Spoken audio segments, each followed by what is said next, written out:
Hi. Hello, Pearl. Hello, Destructicon. Hello, Six. Hello, Rosie. Hello, Jaylwin. Hello, and Olivia. Hello, Green Ninja. Hello, The Closer. Hello, Jose.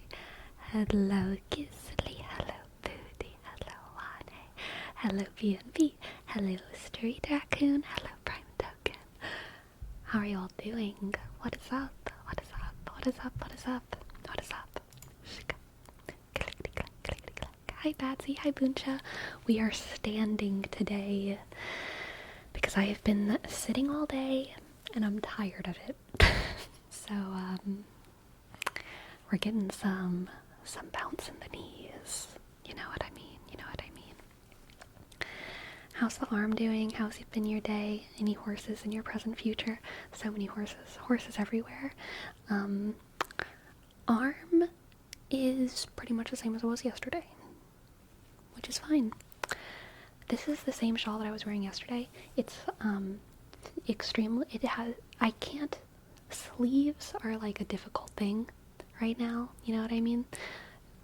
Straightening my arm to get it through a sleeve is like not something I'm a fan of, so I've been wearing like sleeveless things with a shawl.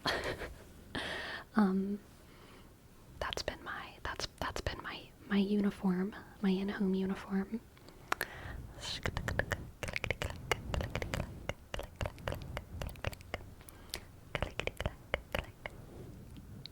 Yes, definitely focusing on being comfy. Definitely.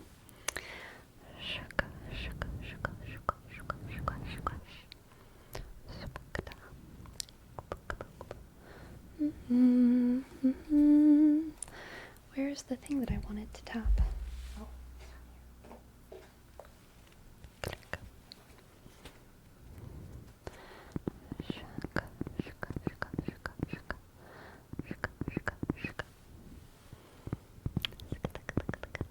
It'd be pretty nonsensical to force yourself to wear long sleeve shirts during these trying times.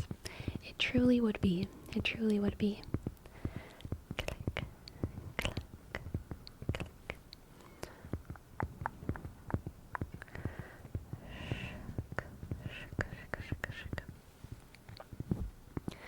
Potato of Injustice, this basically is a blanket with armholes. It is not a blanket because it has, it does technically have sleeves, but it's like super easy to like just slip on and off as needed, which is very good and cozy for me.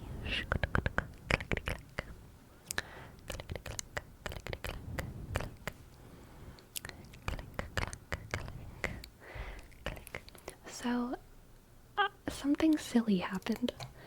Do y'all see my my little counter for like tonight's sub and the latest sub and the gift sub?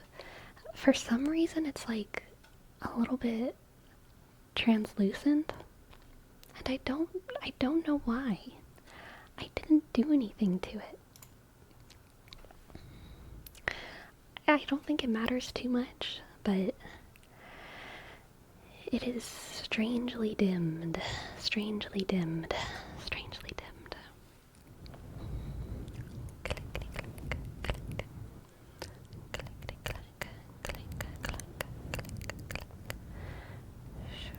I didn't move the order of the stream layers.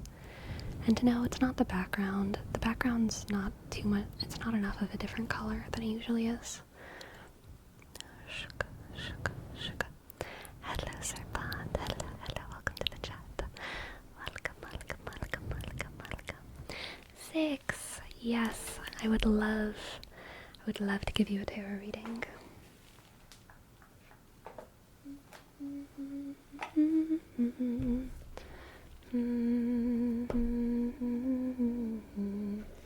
Hello, not Spooderman. I'm doing great. I hope you're doing well. I hope your work is being kind to you. Okay. 6. Let's see what the cards have for you. Let's see, 6. Let's see, 6. 6. Will point tarot readings be back? Yeah, for sure, at some point. I don't know at what time, but it's usually like a time thing, you know? Depends on how flowing the conversation is, how much I want to talk about, how many other redeems there are to get through. Okay, 6. For you, we have the Knight, the Knight, the Knight, the Knight of Pentacles, the Two of Pentacles, the Two of Pentacles, Two of Pentacles, the Knight of Pentacles, the Two of Pentacles, and the 10 of the Swords.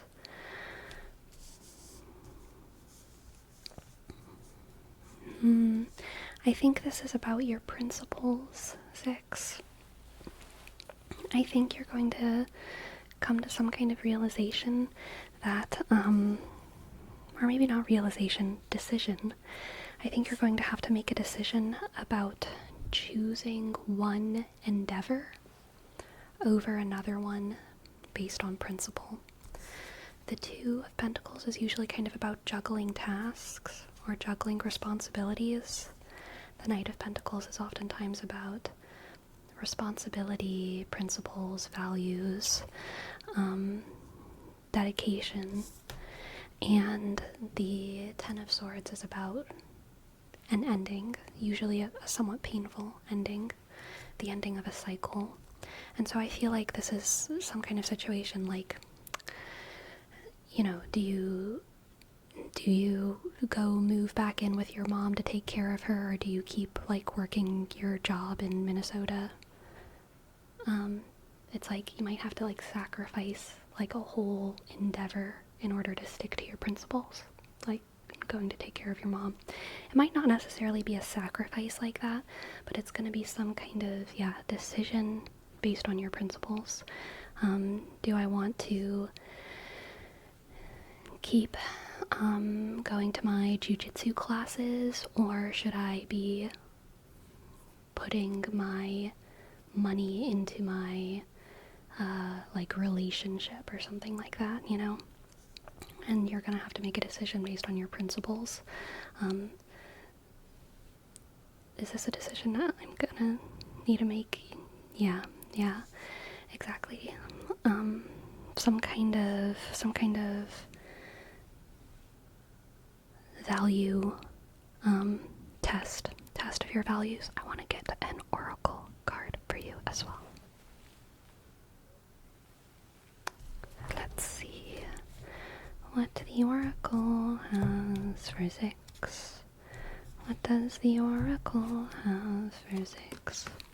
Capricorn, another earth, another earth, another earth card. So, yes, definitely following practicality.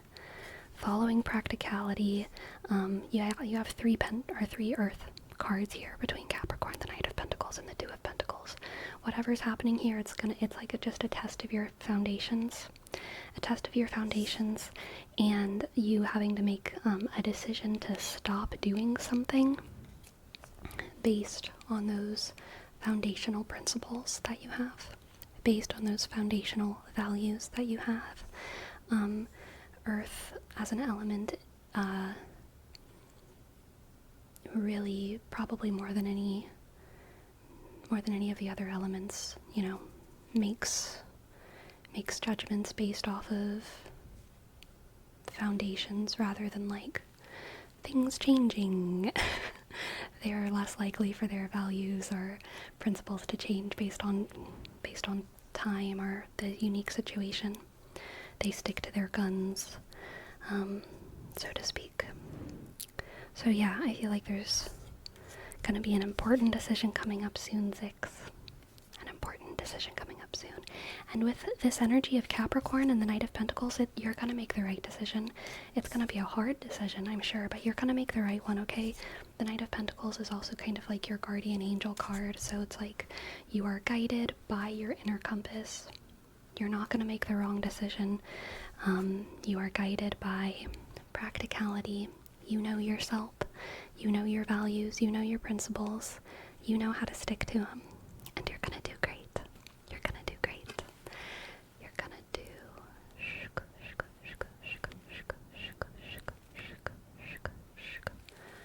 gonna do great.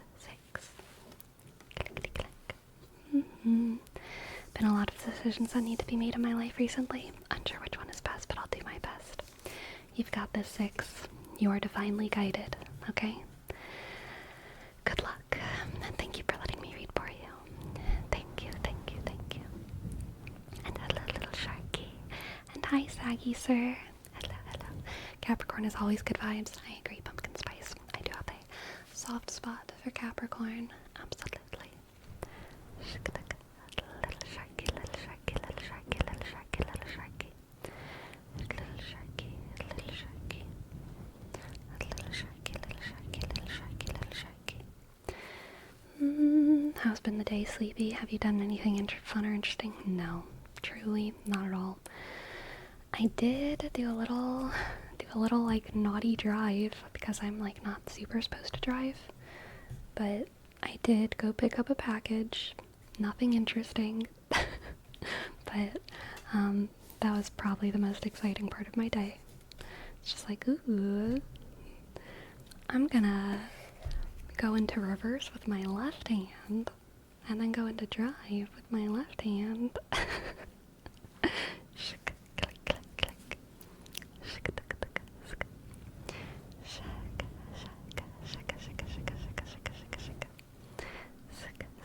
I did do a lot of brainstorming though today, and I have ideas in my head. I have ideas in my head for all kinds of things, but nothing I can share. Alas. Alas, nothing I can share.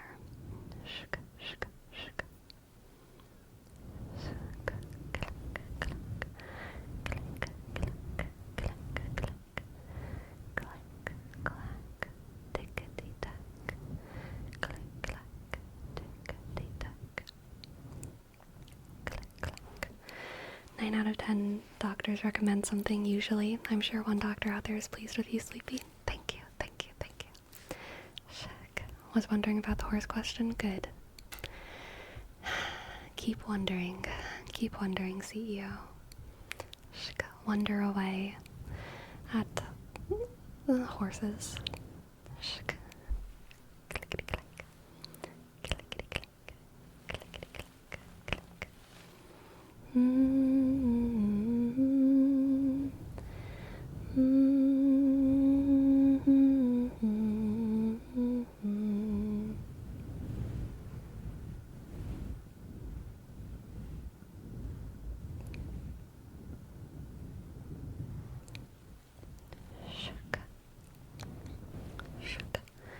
The question was just to make us think about horses. Yeah, maybe it was a red herring. Exactly. Maybe there was a question within the question, and the data that I was collecting when asking the question wasn't really about horses at all. It was about something else.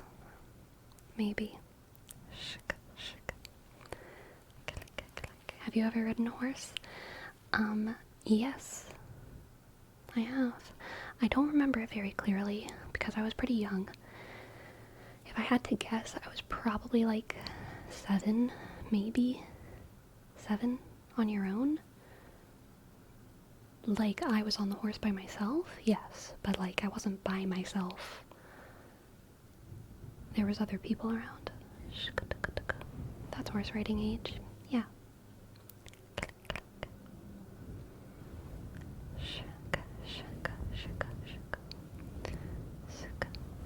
Aren't you always red herring? Oh my goodness. Oh my goodness, Quagmire's kitchen. Go back to the kitchen. With puns like that. I've also ridden a horse when I was young. I was on the horse by myself, but was with a guide. Nice.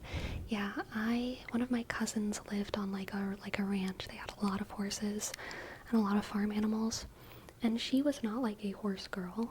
She just grew up with horses. There's a difference. Because she was not like going to stables and being fancy and like being a horse girl. She was a farm girl who knew how to ride horses in a very small town, you know, in the Cajun Prairie. And she taught me, or kind of tried to teach me how to ride a horse. But I was pretty bad at it. I needed a lot of help the whole time, I remember.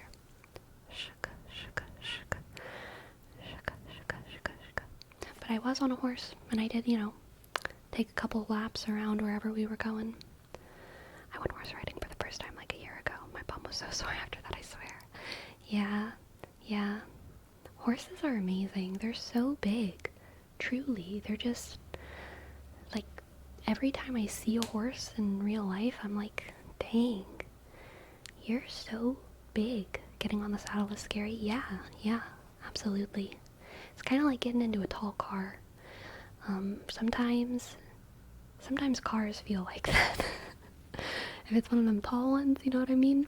It's like, oh gosh, how am I supposed to get my leg all the way up there? Oh well, I'm not sure I agree with that one, Chief. You haven't had the opportunity to get into a tall car like I have, okay?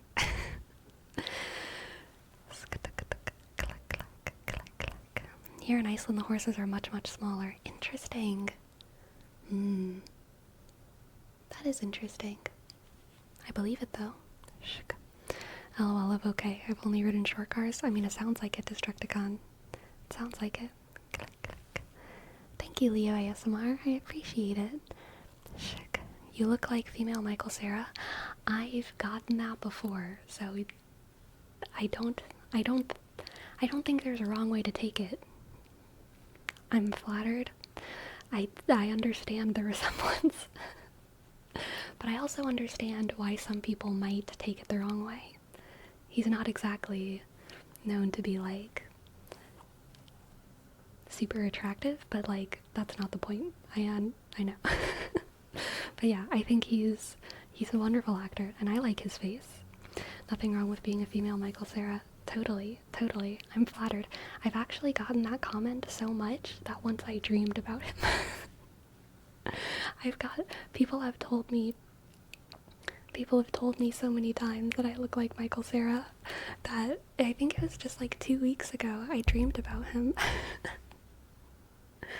But in my dream, I was with one of my friends in like this strip mall area, and we got out of their car and we were looking around, and there was like 3 like homeless Michael Ceras all on like kind of different corners, and they were all just standing there, and I was like, oh my god, that's Michael Cera.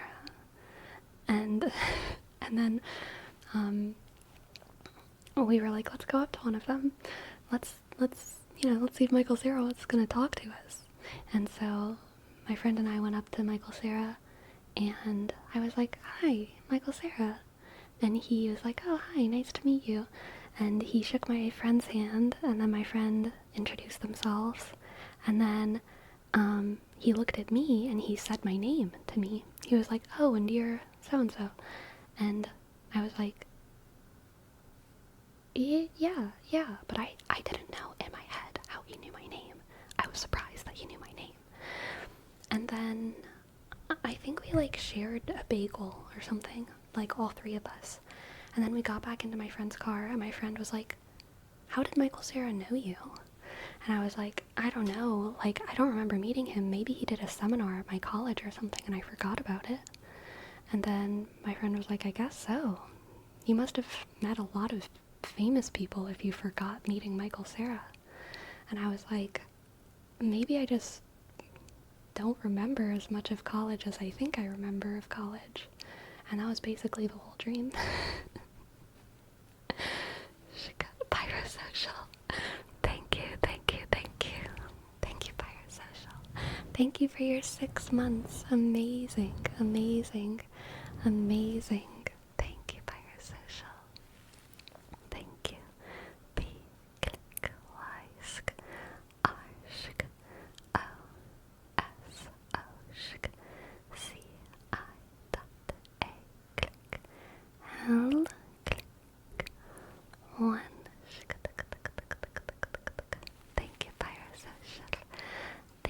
you. Thank you, thank you, thank you, thank you, thank you.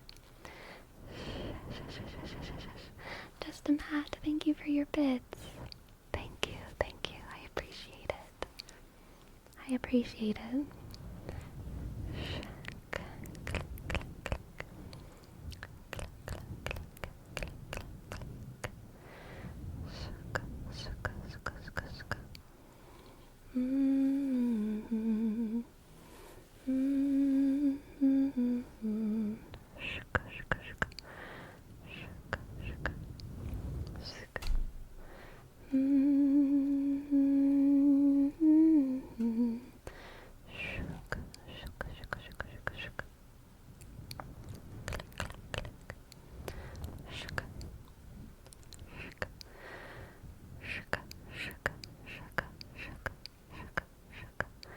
Every Michael is just a Michael waiting to happen. And every non-Michael is also just a Michael waiting to happen. Once you become Michael, you cannot unbecome Michael. You're Michael forever. You're Michael forever. You're Michael forever. That's how the 3 Michael Ceras happen. Probably so. Probably so. Ganta ganta gan. Gadang gadang gadang. Gadang gadang gadang. Gadang gadang gadang. Click click click.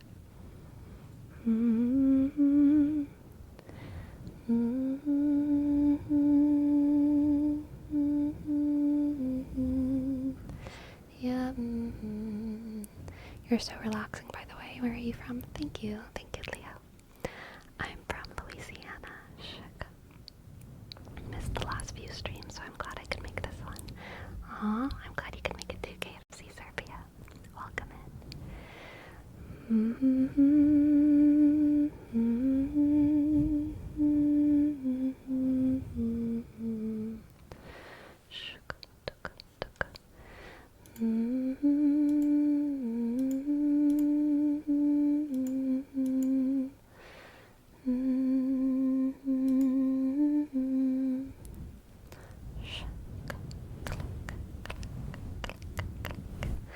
Funkfi, you are on it. You're on it. Let's see what the cards have for you. Have you been feeling the DST change sleepy? Prefer it like that or how it was before? I don't care. Obviously, everyone agrees time zones are cringe, but the conversation is cringe as well because none of us are gonna change it. Hate to be the doomer here, you know, but like, we're not farmers. Some of us might be farmers, but the farmers get to decide the time.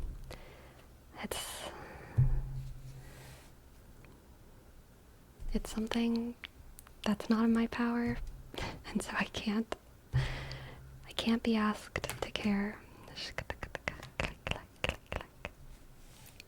Farmers have monopoly on time. They truly do. They truly, truly, truly do. Hello, WWJCDO. Hello. Alright. Funk Pie. What do the cards have?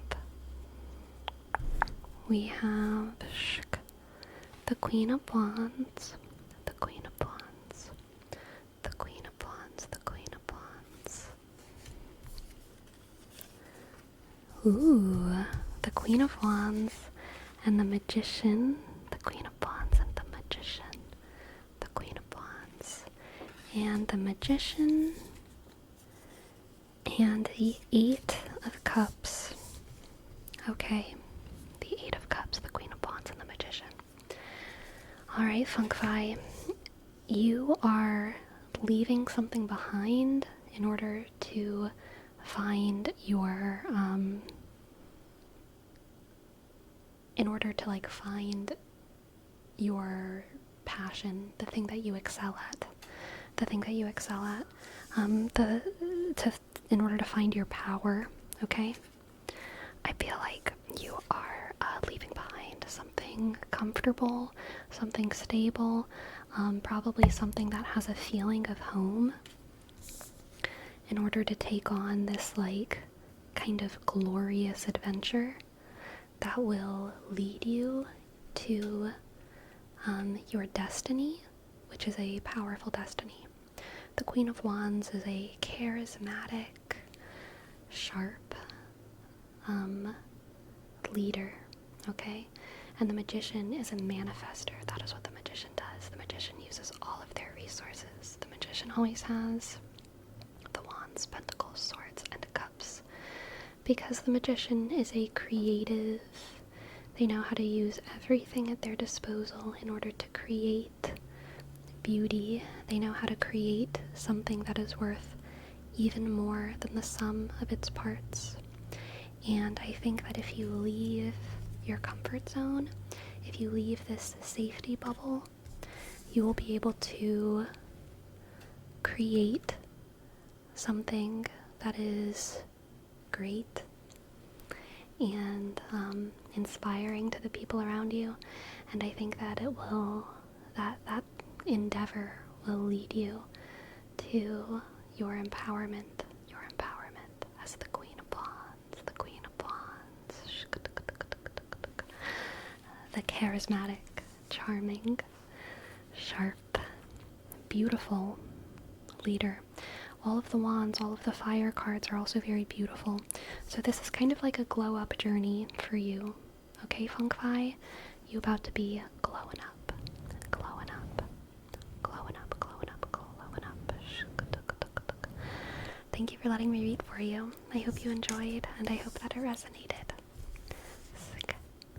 Alright, Agen, what can I read for you? Agen, what can I read for you?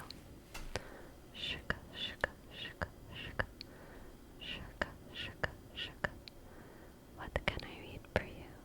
It's in the Discord. Wonderful, because I forgot my phone, so I can just open that up on my computer.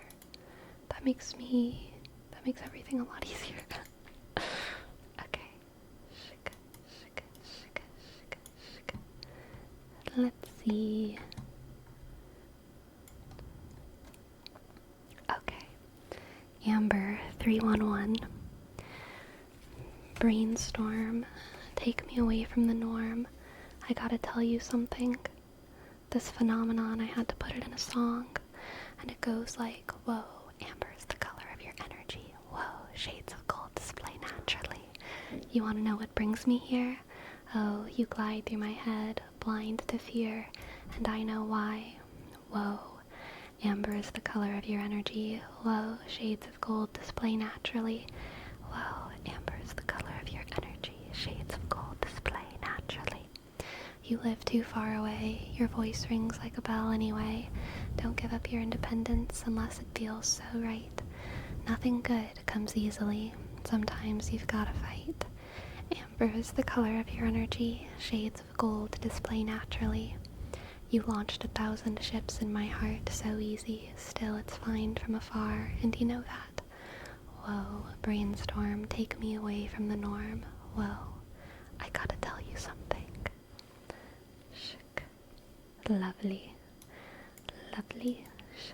I think I know that song.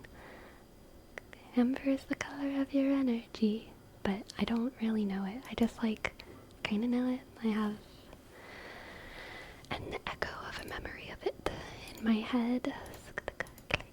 Alright, Prince Kawhi. Let's see what the cards have for you. Prince Kawhi, Prince Kawhi. Prince Kawhi, Prince Kawhi.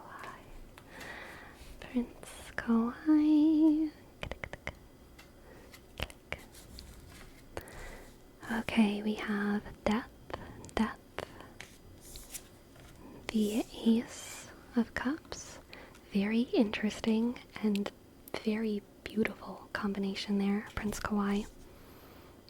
And the King of Wands. Ooh, very interesting. This could be a couple things, Prince Kawhi. This is kind of rebound energy. but like a good rebound. I think, something came to an end. Something came to an end, but out of that ending, rather than any kind of feeling of sadness or any kind of feeling of loss, remorse, you're feeling positive feelings, and you're maybe so overwhelmed with positive feelings that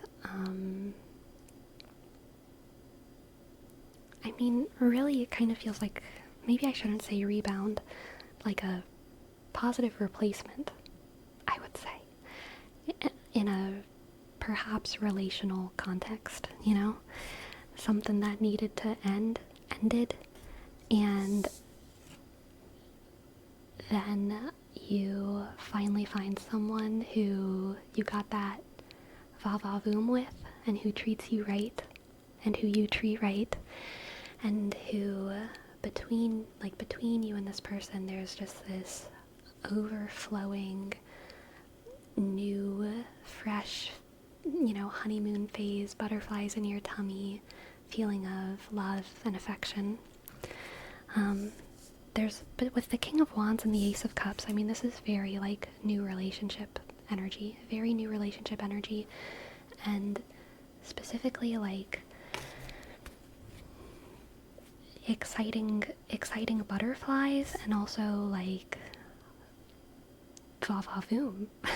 You know what I'm saying?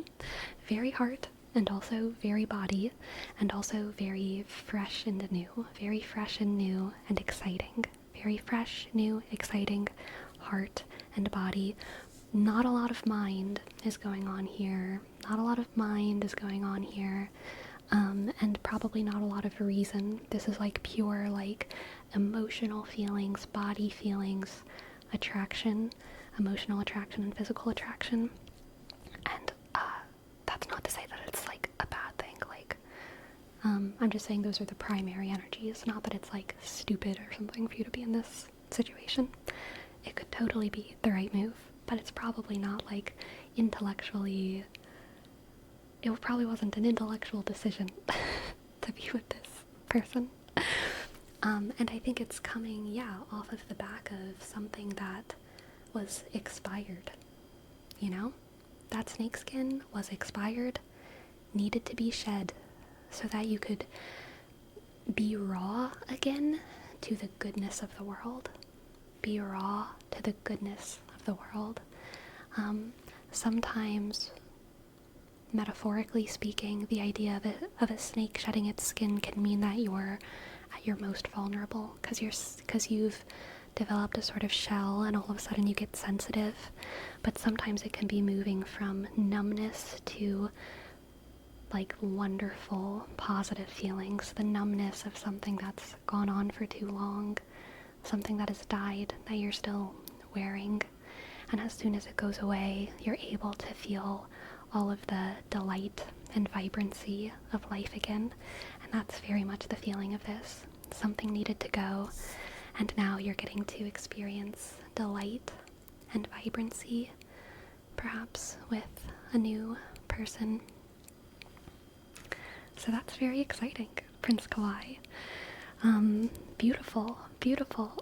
Thank you for letting me read for you. Thank you for letting me read for you. Enjoy yourself, okay? Feel all of that. Feel all of that. Click, click, click, click.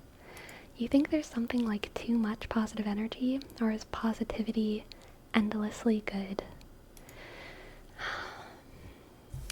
That's a nuanced question, right? I think positivity can be perverted into like toxic positivity. That is definitely a thing. But also, if it's not perverted, then like there's no amount of goodness that is bad. But if the goodness gets warped, then it's bad. And like sometimes goodness being warped is characterized as like too much goodness, like too much cake or something. But too much cake isn't good. It's just bad. You know what I'm saying? But like, if you're saying like too much cake is a good thing, then like you and I have different definitions of good. good is good until it's bad. Exactly. But there's no, like, too much apples. That's a joke. There's no too much healthy eating, right? I mean, there is, like, mentally, psychologically, but, like, physically speaking, your body will not get, like, tired of eating a healthy, balanced diet, right? So yeah, if we're talking about positivity, like, can you experience too much bliss and joy in a lifetime? No, but if you are using bliss and joy ever as a weapon or as a tool to numb you or other people, if you're using it in a way that, or if you're feeling it in a way that is delusional, then, like, yeah, those things would probably be bad. Shuk, shuk. Click, click. Shuk, shuk, shuk. As long as goodness and positivity doesn't change your vision and block you from seeing other things, I think it's okay. Yeah, exactly. I feel like everything in extremes tends to go bad, even goodness and positivity. I think there's a breaking point. It's just hard to define where it is. I don't know. Like, I feel like shika, shika, shika, shika, shika. Extremes. I don't like the idea that too much of everything is a bad thing. That anything, if you have too much of it, is bad. Because I just don't think that makes sense. I feel like that's not true. But I do think that too much of some things is bad, and I also think that that anything can be perverted in its use and reason to become a bad thing, and sometimes that involves, like, overindulging in the thing. But, like, too much. There are things where, like, you can have an infinite amount of it theoretically and have it be, like, a good thing. Shuk, shuk, shuk, shuk, shuk. Click, click, click, click, click. Shuk, shuk, shuk. Okay, let's do a tarot read for Saki sir. Saki, Saki sir.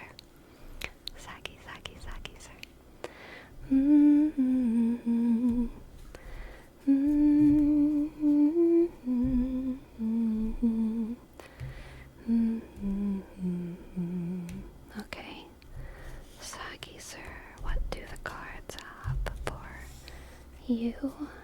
Click. We have the Three of Pentacles. Love me, my little bees. Three of Pentacles. The Two of Swords. Interesting. And the Moon. Very interesting.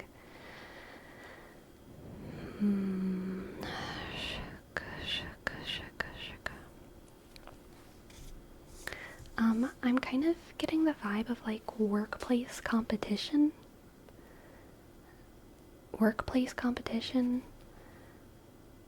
Ooh, you know what I'm getting is, like, don't fall for it. This is like,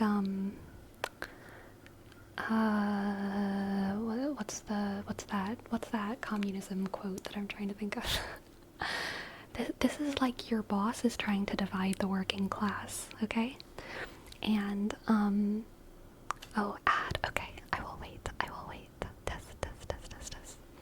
We will wait.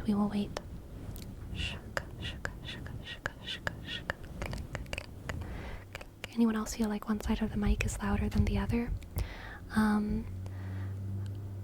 think it just has to do with whenever I move around, sometimes I don't aim super precisely because knowing exactly where the little mics are can be, I just don't always get it right. I'm sorry.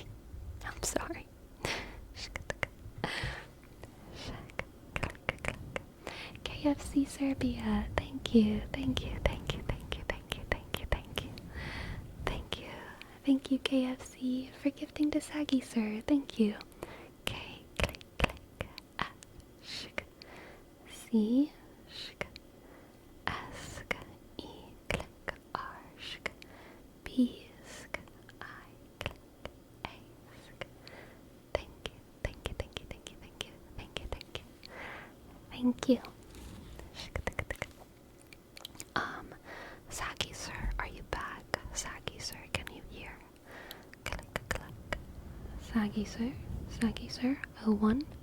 Are you in the building? Are you in the building, Sagi sir? This is a roll call. You are. Hello, hello, welcome. Okay, we paused for you. So, the vibe here is like your boss or someone in power is trying to like divide the working class and make y'all compete with each other in order to get better results for them. And it's working. Y'all are being productive as hell. Heck. Sorry. Y'all are being productive as heck. And it's stressful. It's a stressful situation. And in a lot of ways, I think you and your cohorts are enjoying the competition. And this might not exactly be like a job thing. Take it in whatever way it applies to your life. It could be, you know, your parents making the siblings compete with one another, or a director making actors compete with one another, whatever, however it applies to your life. But someone in power is trying to put you into competition with your cohorts in order to try and fire y'all up to get more production out of you, or better results, or something. And it's working. But this reading is calling you to like understand that this is not benefiting you. This is a plan put in place by someone in power, and you should be aware of that. You should be aware that this competition isn't to make you a better worker, to make you a better actor, to make you a better person, to make you a better sibling. This serves someone else's interests, and if their interests align with yours, then go ahead with the play, so to speak. But if their interests don't align with yours, then like, don't feel bad about cutting your losses. Don't feel bad about walking away. Don't feel bad about losing a competition that you would never win. No one in this competition ever wins. Only the boss wins. So if you're ever feeling like, you know, nothing I ever do is good enough, nothing is enough, I feel like I keep making successes and I still have to keep fighting and fighting and fighting, this is why. It's because you're being set up in a competition that never ends by someone else in order to benefit their plans. And they will keep doing that as long as you keep submitting to that game. So again, you know, if this serves you for now, then like, go ahead, keep doing it. But like, if it doesn't serve you, then don't feel bad about getting out of that situation, okay? Do not feel bad about getting out of that situation. Thank you for letting me read for you. I hope you enjoyed. I hope it resonated. And good luck. Good luck, good luck, good luck, good luck. Good luck, good luck, good luck. Oh my god, BNB. I feel like my brain is like that too. I think it's like, so like all brains have some amount of synesthesia, you know? Some people have it in like an extreme way. An extreme way that's like very obvious, you know, like smelling numbers or something, where it's like, okay, yeah, that's like diagnosable synesthesia. But all of us have some amount of this, right? Some tastes feel sharp, some colors feel soft, etc., etc. But I think I have a thing with sounds where like certain instruments to me sound like vowel sounds, like certain things in songs, especially like synth noises. And all of us have this to some extent, right? Like there's some things that sound more like a doo-dee than a la-la, are a bip bip bop, right?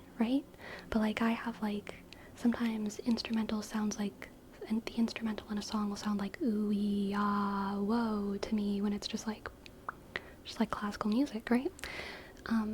Like the timbre is close to words. Exactly. But I have those moments too where like, you know, I have like a very strong like associative memory with like sounds and music. So yeah, sometimes people will like say things and I'm like, that sounded just like that song, even if it doesn't to anyone else. But it's like the pitch of the way someone said something or whatever. Or like to me, a lot of songs, like whenever I listen to a song, and this might be less of a synesthesia thing and more of just like a memory and musical brain thing, but like a lot of songs, as soon as I hear them, I'm like, oh, I can sing this song and over it and it'll like sound good. You know what I mean?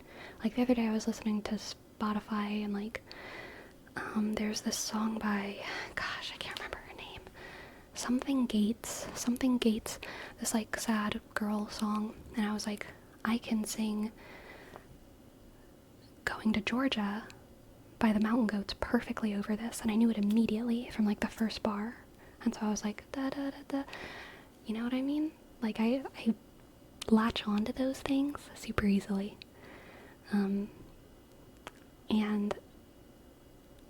I sometimes wish that I felt, well, I don't know, sometimes it's like fun. It's like fun. It's like a fun little game that I play. But then other times it's like, I try to explain it to people and they're like, stop. Shika, shika, shika. Click, click, click. Shika, shika, shika, shika, shika, shika, shika. Shika, click. No clue if it's the same thing, but sometimes if I'm reading, it gives me the same impression as creating noise. Totally. Like this paragraph feels like a piano lesson, or this sentence feels like tapping on a desk when you're bored.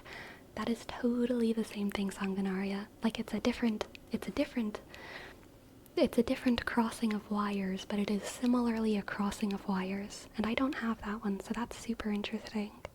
Super interesting. Click, click. Shake, shake. Super interesting.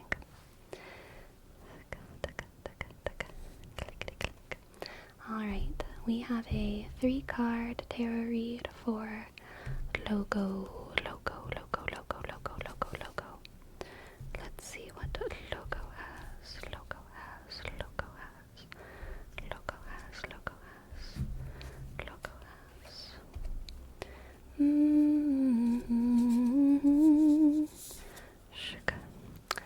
Starting off strong with the lovers. Oh my goodness. Very impressive. The lovers and the 2 of Pentacles.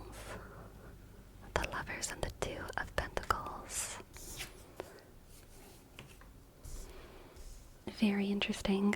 The lovers, the 2 of Pentacles, and the Knight of Pentacles.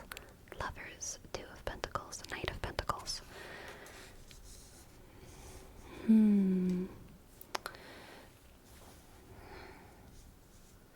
So, I'm kind of feeling like this is a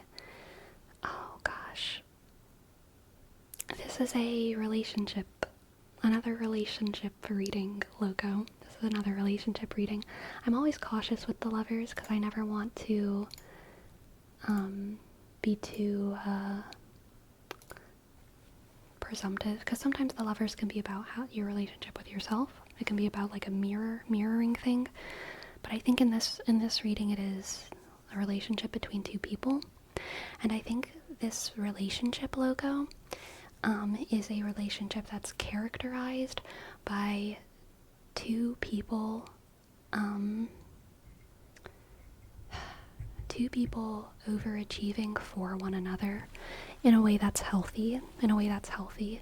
I think I heard a quote somewhere that was like, in every relationship, you should be happy to like try to be the person putting in 80% so that your partner are putting in 60% so that your partner can put in 40%, but like both people should be doing that for each other, like all the time.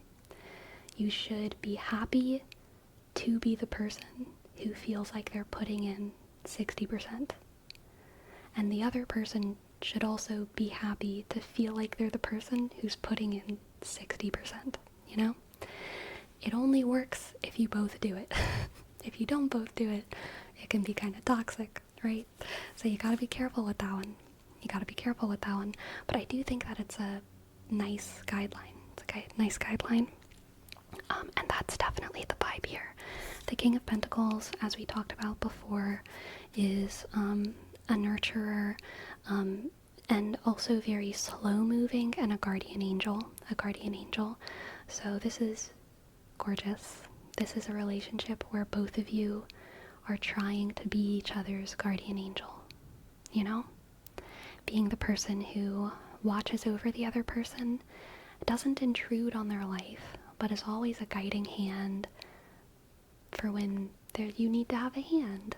Always a guiding hand for when you need to have a hand. And the Two of Pentacles is,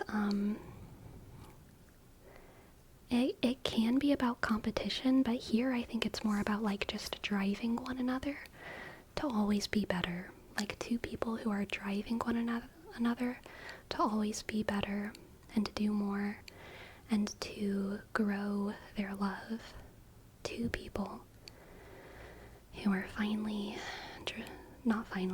two people who are fully committed to like growing their love together, growing each other, and two grapevines, you know, turning into one mega grapevine, until y'all are imperfect reflections of one another. You know what I mean? The kind of reflection where it's like you guys both clearly have the same goals, the same desires, you share love, but you express it in unique ways. You're two different people, but you're both like united, firmly united, one with each other, because you have committed to growing in the same direction. Yeah. I hope that you enjoyed that. Thank you for letting me read for you, and I hope that it resonated. Alright.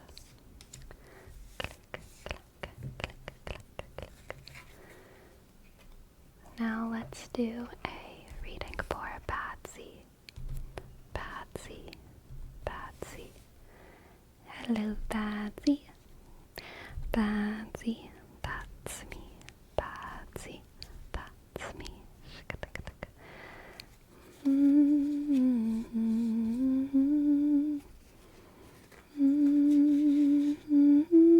Ooh, interesting.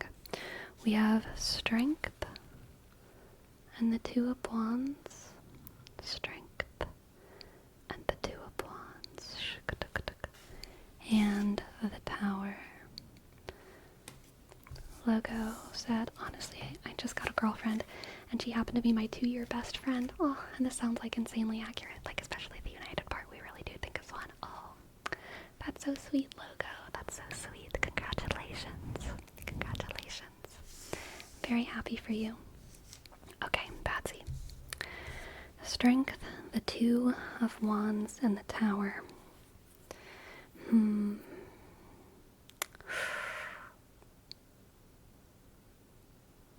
Patsy, we had a reading yesterday about foresight.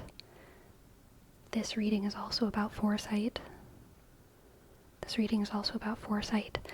I think, like, literally, I wish I could indicate with my other hand, but I think that this volcano is the mountain in the distance of that Two of Wands.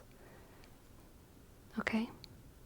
I think that this tower is the mountain in the distance of that Two of Wands.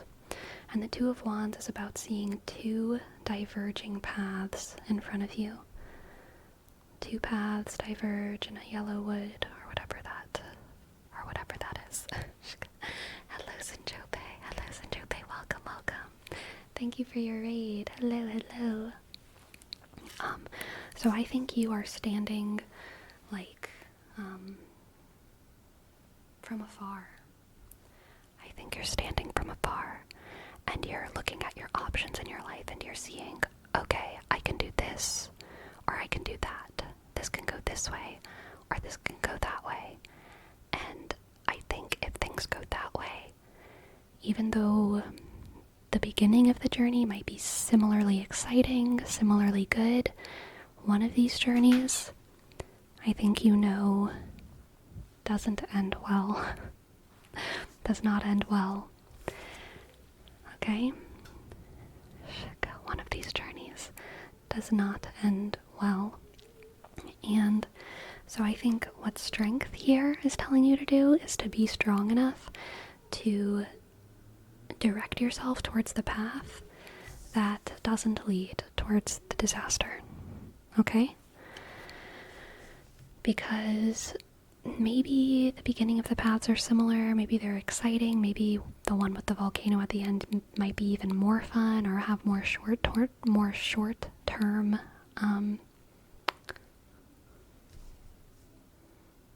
joy, whatever, ease attached to it. But I think you need to be strong enough to make the decision now to not go on that path. Okay. Avoid long-term ruin. Exactly. Exactly, Batsy. You're picking up what I'm putting down. Sometimes strength is choosing to, like, not have to be strong. You know what I mean? Like, sometimes strength is being like, I'm not gonna make my life worse. I'm gonna be real. Hot take. Sometimes I think that people who cheat, people who are cheaters, and Batsy, this is not about you, this is a total tangent. Sometimes I think that people who are cheaters are actually just addicted to challenges. Like, I actually think that's a serious problem. That a lot of cheating is not rooted in a relationship being, like, unsatisfying or whatever, but it's like people are addicted to the difficulties. People are addicted to difficulty, and so they're like, oh, you know, subconsciously they're like, oh, you know what would make my life more exciting? What would make my life better is if I was with another person at the same time, but really they're, like, subconsciously, purposefully making their lives much more difficult because they want to have the struggle of a secret. They want to have the struggle of lies and scheduling and all of this. You know what I mean? Which is no good. Sometimes strength is choosing to maybe not be that strong, you know? Because it's not strong to place yourself in unreasonable situations because it feels good to be challenged, you know? I knew this guy once who was very, he was not a cheater, but he was like addicted to, like, putting his body under extreme stress, which in moderation can totally be good. I get it. There's triathloners out there, marathoners, people who like extreme sports. These things are totally fun and totally good. But this person, like, would go on, like, unreasonably long fasts. He would jump into cold rivers too often, frankly. We would be, like, going on just, like, a fun walk outside, and then he would be like, I'm gonna take off my sweater because I just want to be cold right now. And I was like, okay. But he did it too often. You know what I mean? They're out here trying to be in a constant state of fight or flight. Exactly. I just wanted to tell him, like, you know, it's okay to, like, Just be comfortable sometimes. It's okay to be comfortable sometimes. I don't think he ever learned. That's one way to get out of one's head. Yeah, I think so. I mean, it's kind of like what I did whenever I was really young. I've told y'all stories about how, like, whenever I was in elementary school, I used to, like, put playground rubber in my shoes. One of my friends and I, we both did it as, like, a competition to, like, see how long we could handle it. Which is, like, that was, like, third grader behavior, you know? We grew out of it. We were like, maybe let's stop making our entire school day miserable. Right? People also do that kind of thing to punish themselves when they struggle with guilt. Yes, for sure. I think it's definitely like an indication of pain. It's an indication of something unhealthy. But some people don't truly are not self-aware enough to recognize it as a problem, you know? If someone recognized it as a problem, I probably wouldn't even be talking about it. But like, some people are, they shock me with like how unaware they are of the things that they do and why they do them. Self-flagellation, yeah, exactly.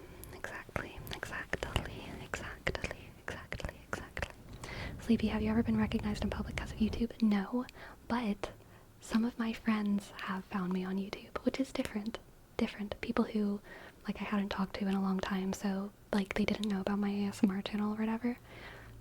Some of them have, like, found me on YouTube before and been like, oh my god, I saw you on YouTube the other day. Which is funny.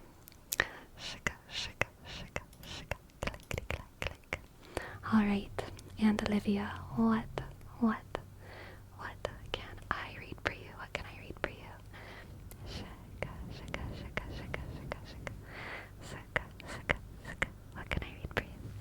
In the Discord, Snow Papa, thank you for your sub, Snow Papa. Thank you, Snow Papa. Thank you. I appreciate it, Snow Papa. S N click O shk W V click O shk B click A click. Thank you, Snow Papa. Alright. Yes, alright. After we do this poetry reading, we're going to do tarot readings for Green Ninja and Xerath King. Okay. Thank you guys so much for your tips. I really appreciate it. Hello, Team Furnace. Alright, let's see what Aunt Olivia has for us in the poetry reading. 10,000 Witnesses by Clutch. After defying the grip of the hangman's noose and recovering my cognizance, spun a compass north by northwest and took levity out for a long, slow dance. Took a good look around. What did I see? A big red tent and people coming in like the tide of the sea. I ducked in to catch the shade. Preacher jumped up all ablaze. They said this year's rock ain't coming back, Jack. White gnashing teeth like wolves in a pack. Carnivorous, no mercy, hun. There's plenty here for everyone, so come get you some. 10,000 witnesses, show 'em how it's done, son. Fistful of cotton mouth, rock that podium, walk on the ashes. No half-stepping, kid. Their fans are flashing in expectation. They say this year rock is coming back, Jack. White, gnashing teeth like wolves in a pack. Carnivorous, no mercy, son. There's plenty here for everyone, so come get you some. While living on the lam, it all cut loose. No more of the saints march on and gonna find my executioners and show 'em exactly what it means to live. 10,000 witnesses, show 'em how it's done, son. Full of cotton mouth, rock that podium, walk on the ashes. No half-stepping, kid. Their fans are flashing in expectation. They say this year rock is coming back, Jack. White gnashing teeth like wolves in a pack. Carnivorous, no mercy, hun. There's plenty here for everyone, so come get you some. They say this year rock is coming back, Jack. White gnashing teeth like wolves in a pack. Carnivorous, no mercy, hun. There's plenty here for everyone, so come get you some. Amazing. Thank you, and Olivia. Shika, shika, shika, shika, shika, shika, shika, shika, shika. Shika. Hello, isolated. Hello, isolated. I hope you're doing well today. Shika. Hope you're doing well. Shika. Shika, shika, shika. Okay. Let's do a reading for Green Ninja.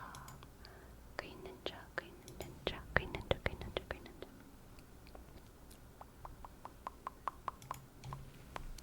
Let's see what the cards have. My keyboard's in my way. I don't want it there. Welcome, G-Nap. And hello, Burgundy Bunny. Hello, hello. Welcome in, welcome in. Good night, Leo ASMR. Thank you for stopping by. I appreciate it. Okay, Green Ninja. What do the cards have for you? What do the cards have for you? We have the 8 of swords, the 3 of pentacles, the 8 of swords, the 3 of pentacles, and the page of pentacles, the page of pentacles, the 8 of swords, the 3 of pentacles, and the page of pentacles.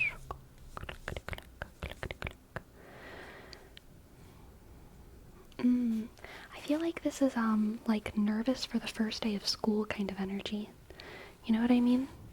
I feel like you're nervous about your first time meeting new people who you're supposed to work with. And I feel like you're wanting to make a good impression. Where do I want to put this? Right in front of me. I feel like you are about to go into a new space of growth and learning. A new space of growth and learning. That's that page of pentacles. And you know that you're going to meet new people and work with new people. And you're like ruminating over it. Because you don't know who they're going to be. You don't know if they're going to like you. You don't know if you're going to like them. What if they're horrible?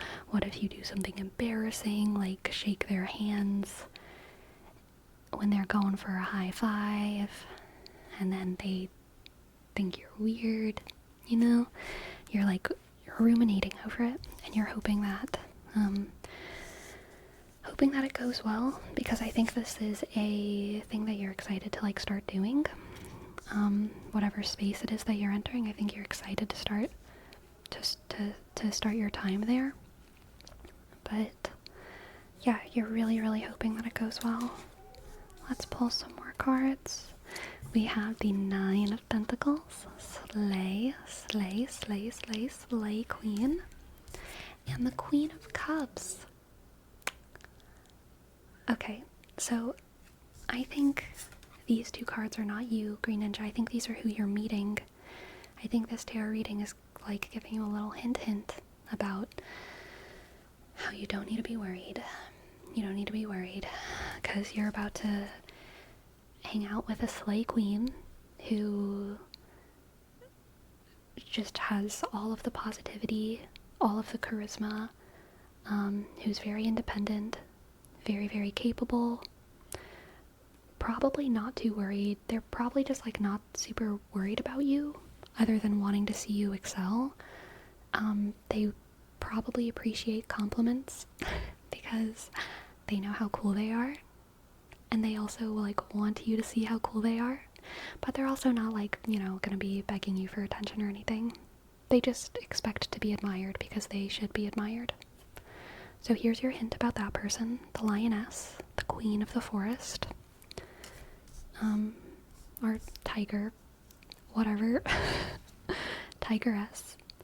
And then the other person that you're gonna come in contact with is the Queen of Cups. Queen of Cups is going to take care of you. Queen of Cups is going to take care of you. They are going to be tuned into your needs, especially your emotional needs. They are going to support you. They are going to support you. They are going to teach you.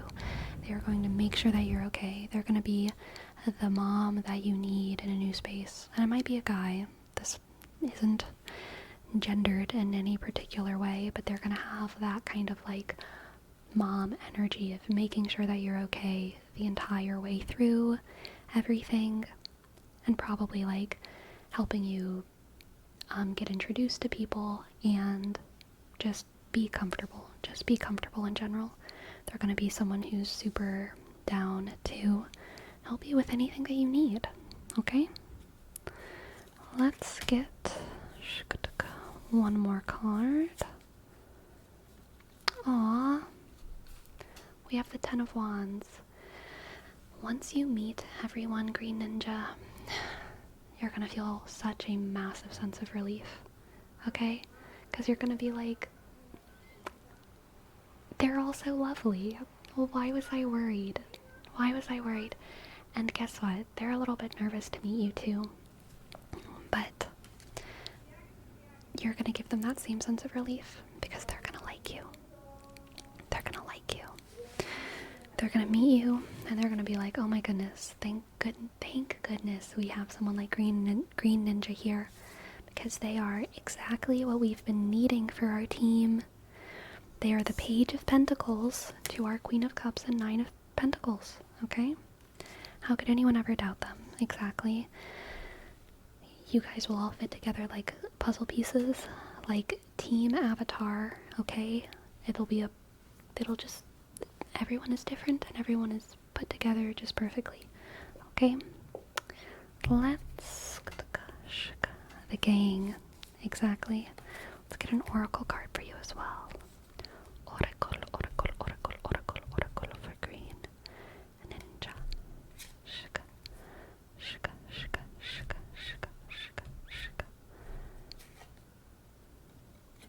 Impending.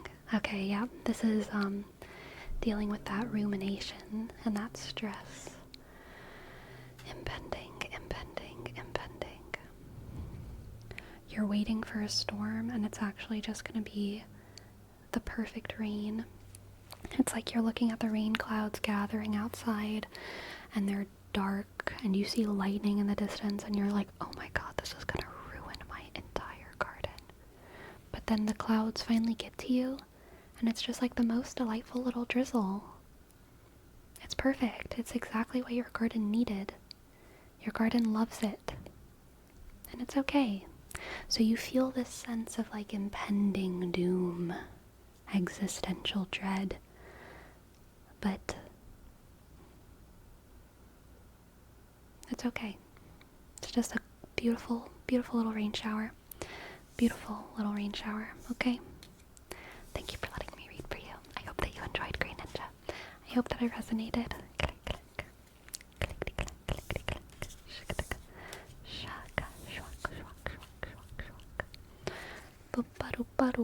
Hello, Cat Michael. Welcome to the chat. Welcome, Michael. Welcome, Michael. Welcome, Michael, one and all.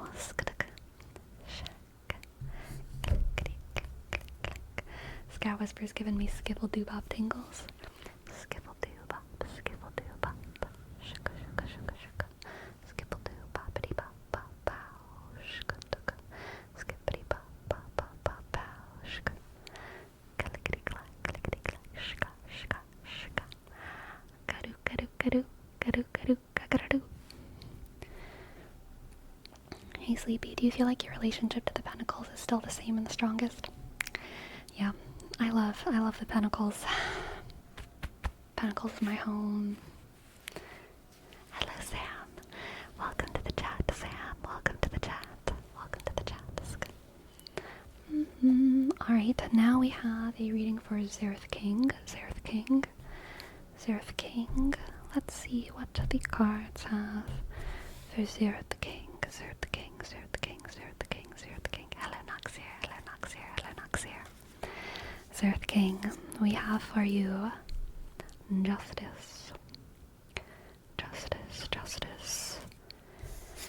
Ooh, justice and the Queen of Swords. Powerful. Oh my goodness. Justice, the Queen of Swords, the Page of Swords, and the Knight of Cups.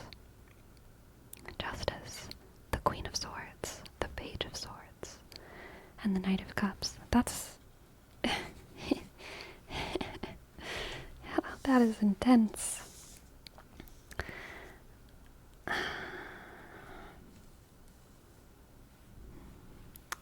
Okay, so there's a lot of people here. There's a lot of people here, Xerath King.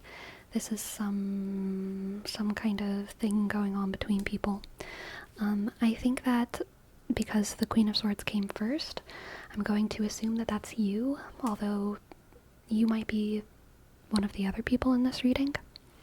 But I think that you need to make a decisive decision. Justice is almost always about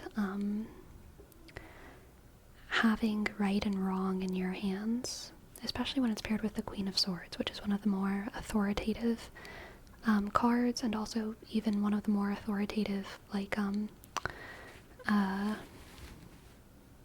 court cards, the kings and the queens. The Queen of Swords is very quick thinking, also pretty quick to judge, and the Queen of Swords and Justice are both air oriented, so they are not making decisions based off of emotion, not making decisions based off of passion. They're able to separate themselves emotionally from a situation and make a decision based off of their intellect. And I think that that is what the Queen of Swords is doing in this reading. They are making a decision about what is right and wrong based on their intellect, and not what feels good. Not what feels good. And whatever decision they're making has to do with the Page of Swords and the Knight of Cups. The Page of Swords and the Knight of Cups. I really do think that these are all three separate people in this reading. The Queen of Swords making the decision about the Knight of Cups, and the Page of Swords, two other figures. The Page of Swords is young and quick to argue, very witty, and the Knight of Cups is like very gentle. You know, Page of Cups Page of Swords, Knight of Cups is the Dylan and Cole Sprouse. Dylan and Cole Sprouse. I don't know which one. I think Cole Sprouse is the Knight of Cups, and Dylan Sprouse is the Page of Swords in my head. The smarter one, Dylan Sprouse, Page of Swords. The more goofy one, Cole Sprouse, the Knight of Cups, okay? Most twins there's one who's more gentle and quiet, and then one who's more not that. I have no idea which one does all the cosplaying, but also sometimes twins are just like mirrors of each other. The Riverdale one is Cole Sprouse. Let me think of another twin pairing, or even sibling pairing. Page of Swords is Dean Winchester. Knight of Cups is Sam Winchester from Supernatural, okay? Kristen and Bethany from Girl Defined. Kristen is the Knight of Cups. Wait, no, sorry. Bethany is the Knight of Cups. Kristen is the Page of Swords. You know those two ink blots that are like, which one is Kiki and which one is like Oogla? Kiki is the Page of Swords and Oogla is the Knight of Cups. Xerath King, I hope you understand any of what I'm talking about, but there's one figure here who's a little bit more soft-hearted, quiet, wears their heart on their sleeve, wants to see the beauty in life, all of these things. And then there's another character who is quick-witted, adventurous, maybe a little bit impulsive, witty, and those are two more figures involved in this. And I think the Queen of Swords in this reading is making a decision about like who's right and who's wrong. Kiki and Booba experiment, my beloved. Yes, thank you. Kiki and Booba, exactly. Yes, about who's right and who's wrong, who wins and who loses. Who wins and who loses. There's a winner here and there's a loser. The Page of Swords wins or he loses. The Knight of Cups wins or they lose. And the Queen of Swords decides, okay? Let's get 2 more cards. Oh my lord. This really feels like family drama, Zereth King. We have the 3 of Wands and the 7 of Wands. Now this is giving me Wizards of Waverly Place. This is bringing back so many weird associations for me. But this is like, whoever wins, even though the victory is theirs, everyone's gone on a beautiful journey and wins each other in the end. The family is still here in the end. We are still a united trio. Whenever, like, someone has to keep their wizard powers. If you don't know the lore of Wizards of Waverly Place, there's 3 young wizards, and the way the wizarding world works in this universe is that they all get trained as wizards as they grow up. But whenever they, like, graduate wizard school, only one of the children gets to keep their wizard powers. And it's honestly, like, pretty, like, sad, because you've stayed with these characters for, like, however many seasons, and all of them are kind of good and interesting in their own right. You don't want anyone to have their wizard powers taken away, but someone has to win. Someone does have to win.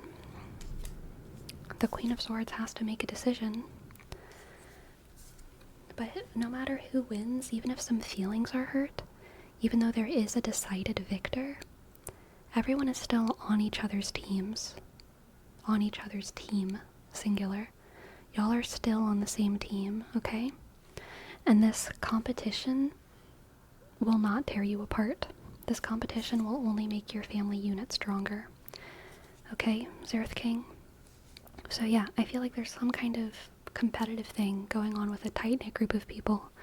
This could be another work competition similar to the earlier reading that we did, or this could be a competition within a family. But in this reading, it's like there will be a clear winner. There will be a clear, decisive victor.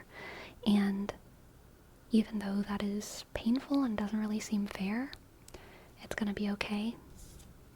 The family unit will still be together. Everyone is a victor. Everyone is a victor here in the end. Shuka, shuka, shuka, shuka, shuka. Kind of a strange reading. Let's see if the Oracle has any words for us. What does the Oracle have? What does the Oracle have?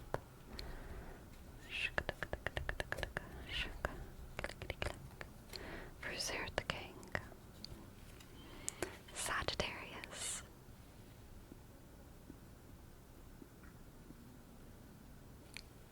Sagittarius, Sagittarius, Sagittarius. And almost focused. Sagittarius is such a Wizards of Waverly Place card. This really does feel like sibling competition to me. Sibling rivalry. Because it's rivalry that is also, like, fun. Very fun, lighthearted competition. Fun, lighthearted competition. Y'all are definitely trying to one each other up. There will be a victor in the end. But there's not going to be any hard feelings. Okay? There's not going to be any hard feelings. So you've got this. You've got this. Do your best. Do your best, Zereth King. Good luck. I don't know if you're the person making the decision or if you're one of the people participating in the competition. I really don't know. But it's gonna be okay. It's gonna be okay. It's gonna be okay. The family unit will keep on trucking. Thank you for letting me read for you. I know that was kind of a weird one, but I hope it resonated. I'm not sure what to make of it. I'm sure I'll figure it out within time. I hope so. Me too. Me too. Me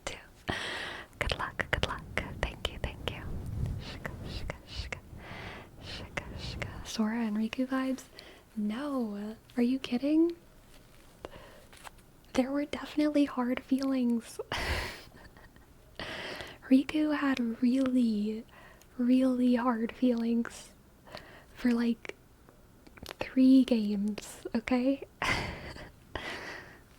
Sora is just a little joyful sociopath. I don't know. I don't know what Sora was on for those games. But I feel like Riku did have some hard feelings. But after that, there were no hard feelings. Yeah, they eventually got over it. They eventually got over that.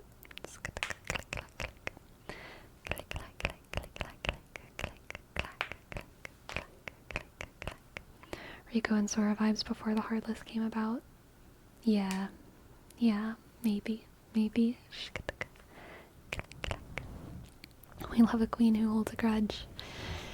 We do. Didn't they kind of resolve things early on? I mean, I feel like things were not really resolved until Dream Drop Distance. Like, even at the end of Kingdom Hearts 1, when Riku was not being consumed by darkness anymore, Riku was still struggling, during, like, Chain of Memories and all that. He was, like, struggling with the darkness within. He was struggling with his jealousy of Sora, and all of that. Kingdom Hearts 2 ending was where they really reaffirmed their friendship. Yeah. That's true. So yeah, 3 games. Kingdom Hearts 1, Chain of Memories, Kingdom Hearts 2, until the very end. Till the end of the world, there and back. To the end of time, no one can stop me if they try. The darkest day, the darkest night, I won't stop until the day I die. Till the end of the world, my love, to the end of time. I always think of that song with Kingdom Hearts because it says to the end of the world. And I heard that song when I was still in my like hardcore Kingdom Hearts like phase, and I was like, oh my god, they talk about the end of the world, which is like every song under the sun talks about the end of the world, okay, like whatever. But I always thought about Kingdom Hearts, and so I made a Kingdom Hearts fan-made music video about Shion and Axel to that song, because one of my friend's favorite ships was Shion and Axel, and so as for their birthday present, I made them a fan-made Kingdom Hearts music video for that song with Shion and Axel.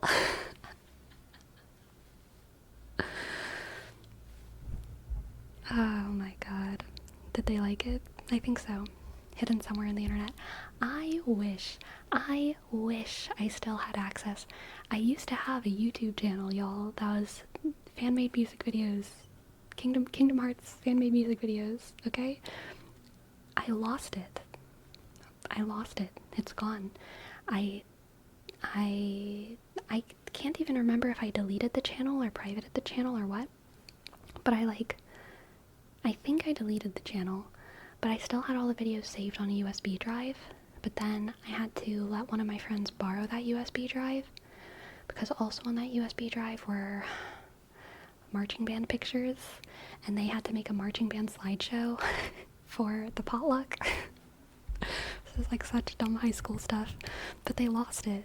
They took the photos and then they lost all of my Kingdom Hearts music videos, and that was my only record of them.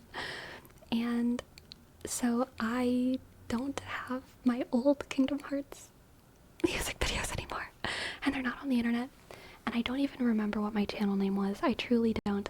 I would so quickly say it if I knew what that channel name was, but I don't even remember it. So yeah, it's lost media.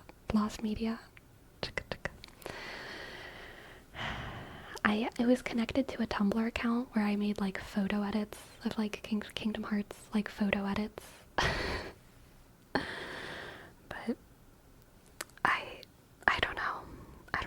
this anymore.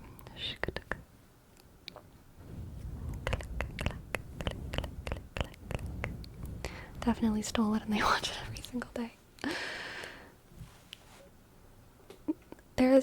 I can't even go into like actually all that drama because it gets too close to home. But like, I lived in such a small town, y'all.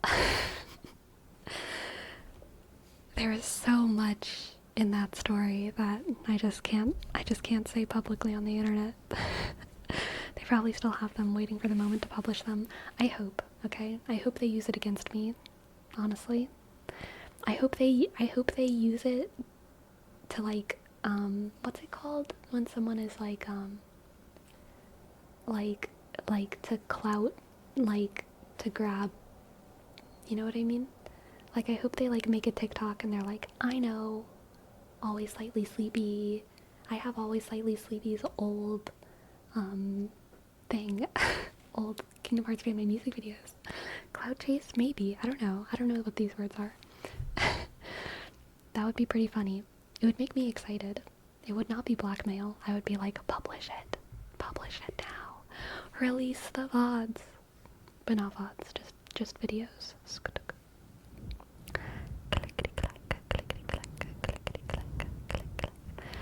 Yes, exactly, Jerome.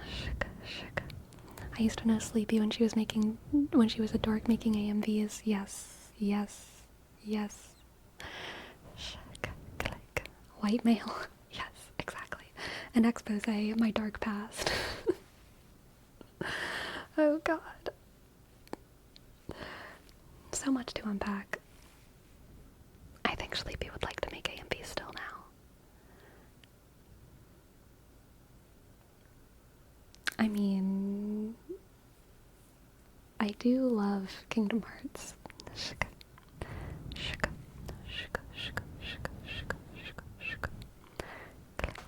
Sleepy, please make AMVs on the same channel. On my same channel, ASMR AMVs, new genre. ASMR MV, exactly.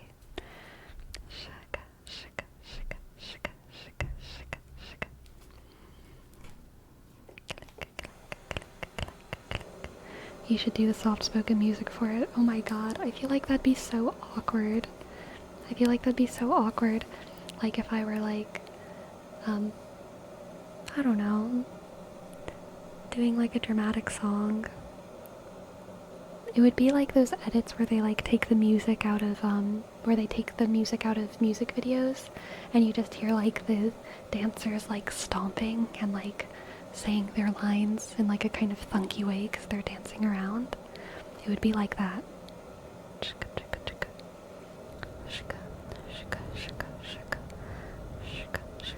Alright, Verome.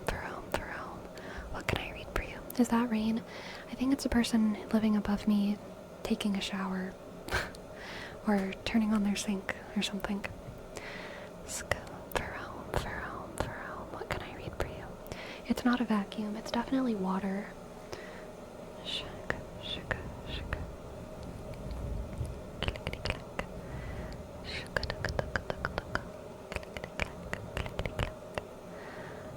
Verome.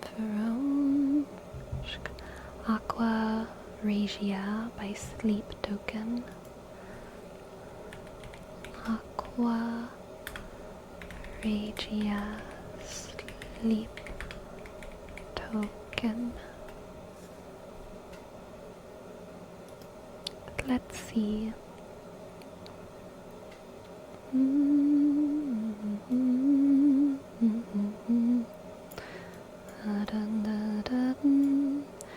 Well, my love is an animal call, cutting through the darkness, bouncing off the walls, between teeth on a broken jaw, following a blood trail, frothing at the maw. These days I'm a circuit board, integrated hardware you cannot afford. The perfect start to a perfect war, putting down the roses, picking up the sword. Aqua Regia, Well, my past is a holy book, a call from Olympus ringing off the hook. Between the pain and the way you look, I'm stuck in a time where the mountains shook, and these days I'm a picture frame screaming at the sunshine, singing in the rain. Sugar on the blood cells, carbon on the brain, out of Eden's voices running through my veins. Aqua regia, oxytocin running in the ether. Silicone ballroom, subatomic interactions if it's all good. Gold rush, acid flux, saturate me, I can't get enough. Cold love, hot blood running to your heart when you're thinking of, oh. And I am done dancing to alarm bells, no wonder my ears are still ringing. I am done fighting off change, no wonder my arms are still swinging. Aqua regia, oxytocin running in the ether. Silicone ballroom, subatomic interactions if it's all good. Gold rush, acid flux, saturate me. I can't get enough. Cold love, hot blood running to your heart when you're thinking of. Cool. Cool. Clickety click, clickety click, click click.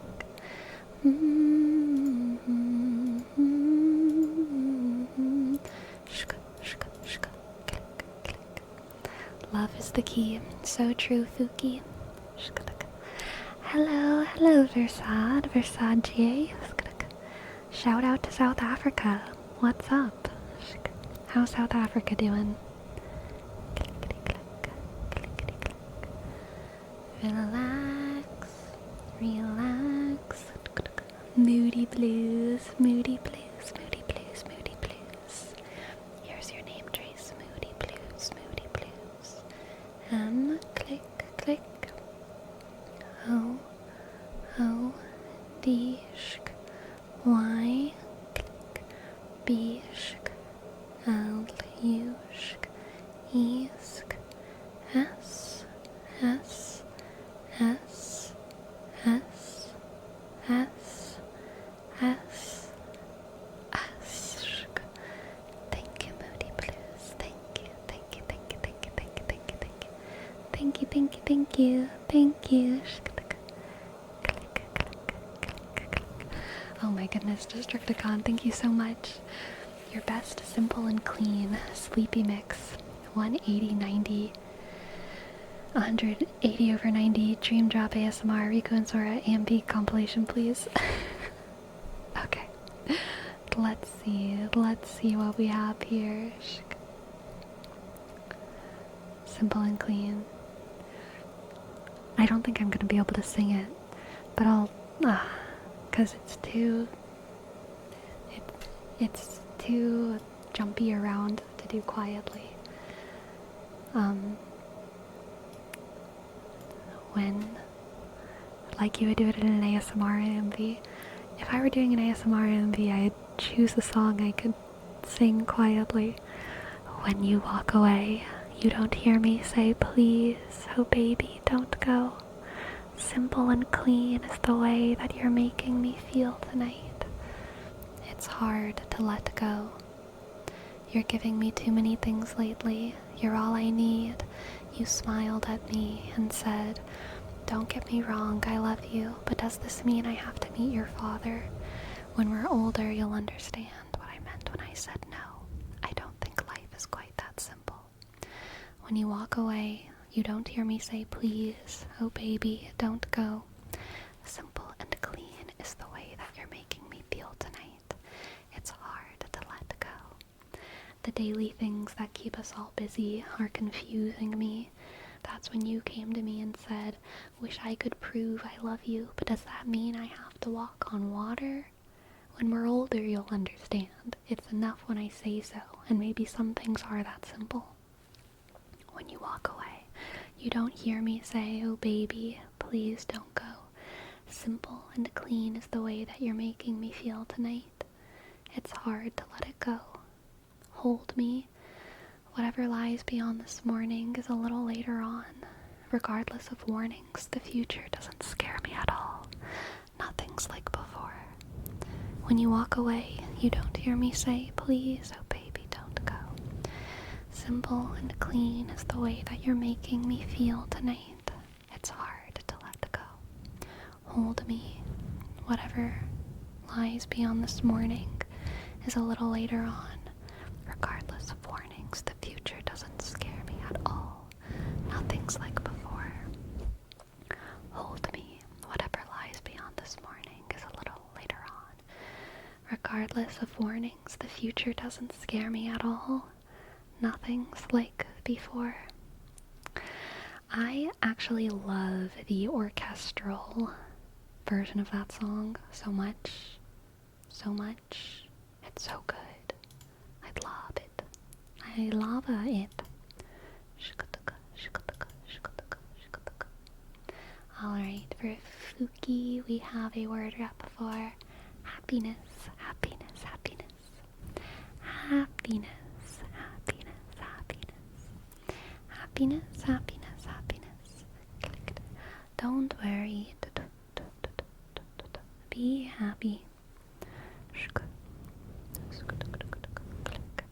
Happiness, happiness, happiness, happiness. Happiness, happiness, happiness, happiness. Happiness,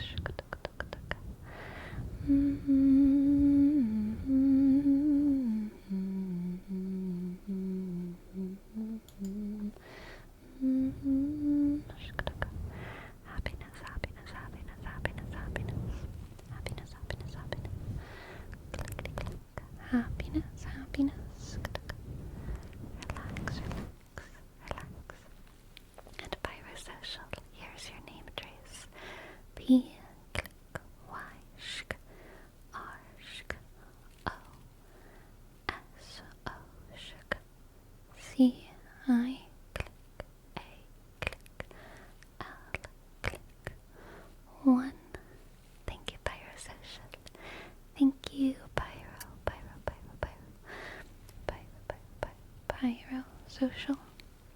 Thank you. Grazie. Grazie, grazie. I have mic hair in my mouth. Shk. Bad. Shk. Clickety click.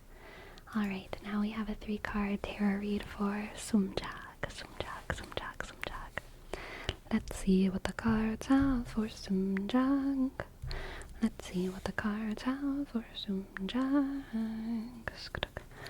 We have the 7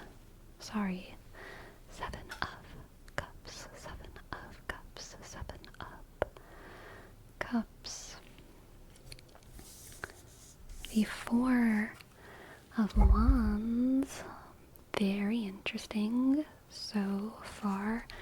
And the high priestess, okay.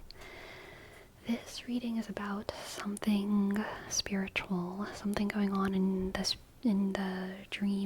your dreams. This is something going on in the dream realm, Sumjag. Maybe a premonition of some sort, maybe a prayer, maybe a memory, something going on in your mind.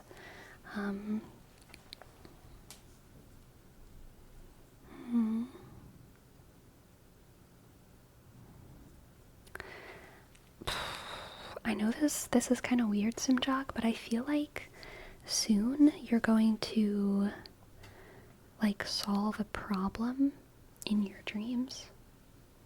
You're going to realize something about yourself, realize something about probably what you really want. You're going to have kind of a personal revelation about what you truly want in your dreams. And this could be a daydream or this could be a real dream. But the 7 of Cups is kind of about the realm of ideas. 7 is kind of a Neptune-y number. And it's a lot of times it's about having too many ideas and not knowing which one, not being able to act on any of them. Having a lot of ideas and not acting. And the High Priestess is about intuition, dreams, premonitions. And the 4 of Wands is really about luck and good fortune and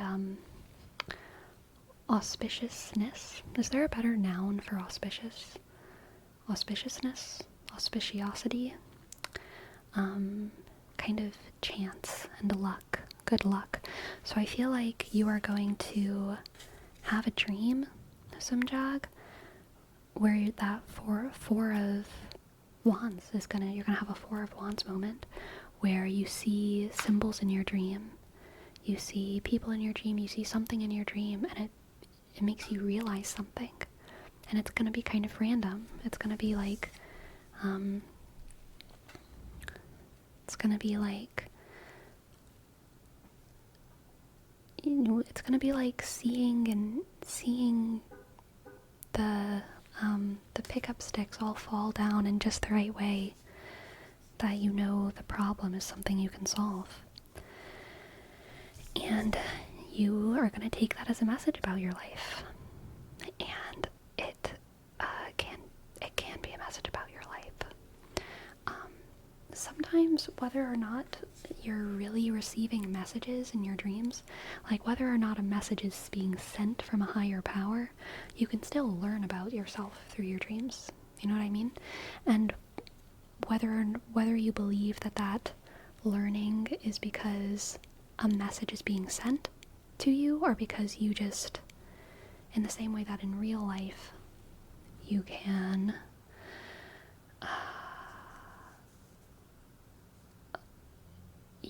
look at kind of random things around your room and they can trigger a personal revelation, even if that's not a message sent by the divines. It doesn't matter.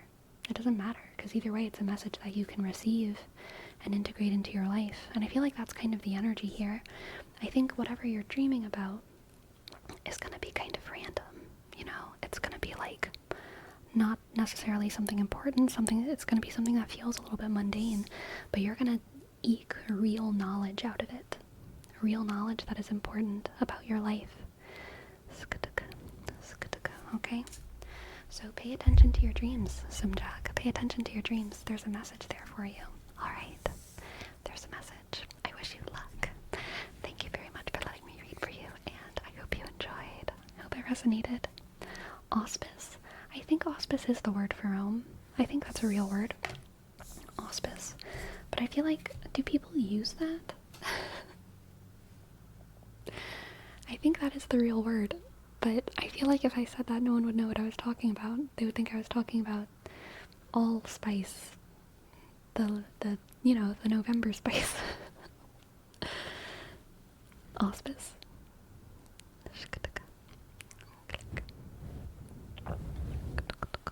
McClemon. Hello, Ricky Crit.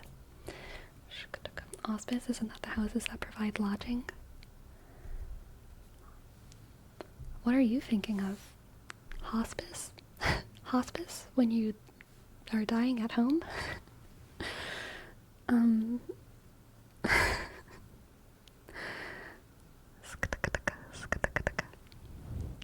Under the auspices?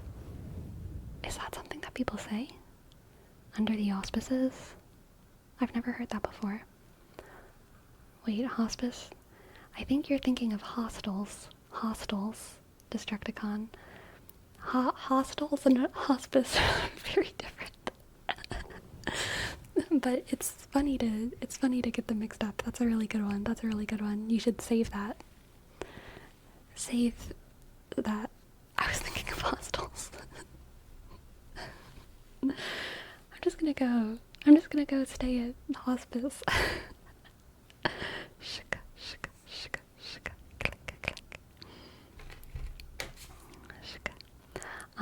Auspicious is a Shakespeare word. I didn't know that. I'm going to Mexico and staying at a hospice.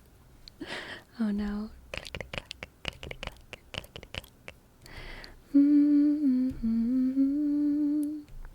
Alright, now for glitz, we have a word wrap for frenzy.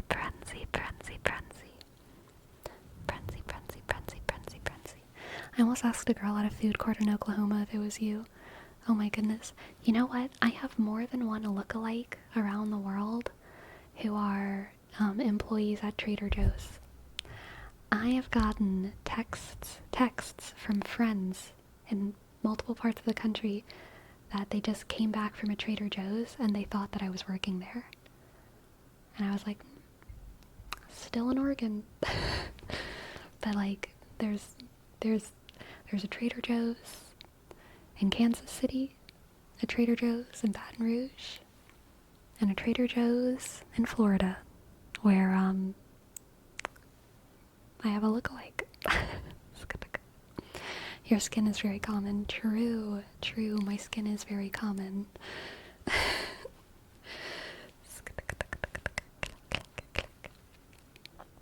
There's a Sleepy in every Trader Joe's. Yes, yes. If you look hard enough.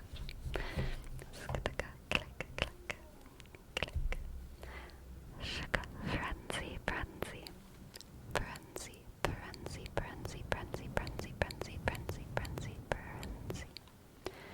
Frenzy, frenzy, frenzy, frenzy, frenzy, frenzy. Have you ever been recognized IRL? No. I don't believe so. It would be, like, sometimes I wonder, you know? Well, okay, so here's the thing. I don't go out much. That's my secret. That's my secret. But sometimes I do wonder, like, even if I were recognized, would anyone tell me? I would hope that they do, but, like, I don't know. Frenzy, frenzy, frenzy. Frenzy, frenzy. Would you want it to happen, or would you prefer to avoid it? Neither. I think I'm neutral on it. I don't want it to happen, but I also am definitely not avoiding it. And if it happened, I would be happy. I would be happy, but, like, it's not like I'm like, oh, I hope one day I get recognized. Like, no, that's not it. That's not it.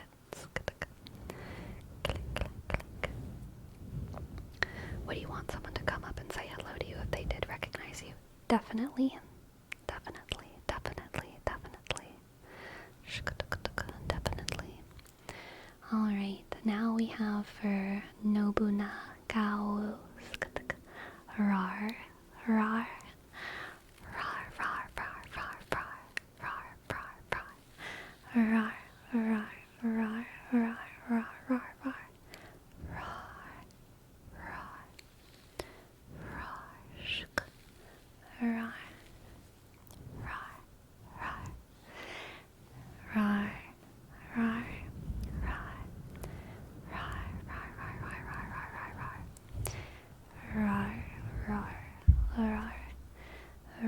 rar, rar, rar, I'ma be real, y'all. For Twitch, my Twitch, not necessarily all my Twitch viewers, but especially for my super regular Twitch chatters, I would extra want y'all to come up and say hi if you ever saw me in the wild. Mostly because it would be extra weird if you didn't. Because I feel like I talk to y'all all the time. It would be so weird if I came on stream one day and like Nobunaga, if you were like, I saw you earlier today. I would be like, what?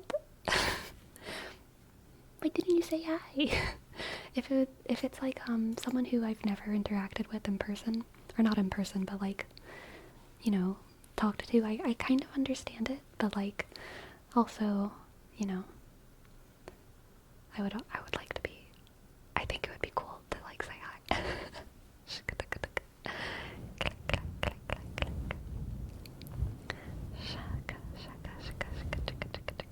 I may run into Sleepy actually, since we live in a similar area. Ooh, cat team. Maybe. I'll come up and say, sup, Sleepy, it's Pyro. Yes. Just be careful. If you're in a Trader Joe's, it might not be me. It might not be me if you're in a Trader Joe's, alright? Be careful. Rar.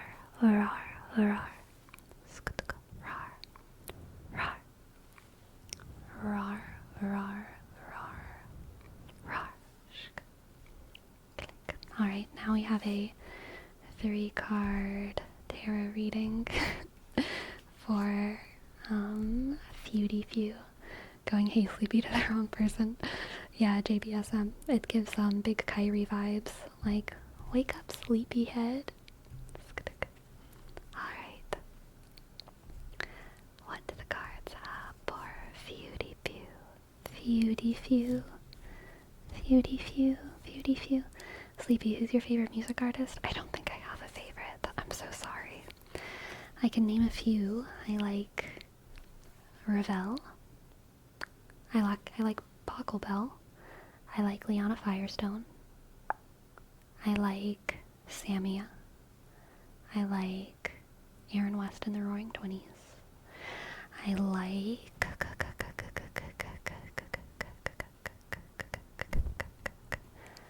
Cera Bogus. I like Hypochondriac Piano on YouTube. I like Sleeping at Last.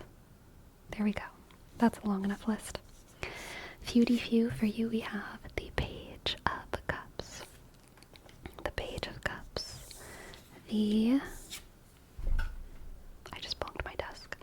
The Eight of Pentacles. The Eight of Pentacles. The Eight of Pentacles. The Eight of Pentacles. The Page of Cups. And the Eight of Pentacles.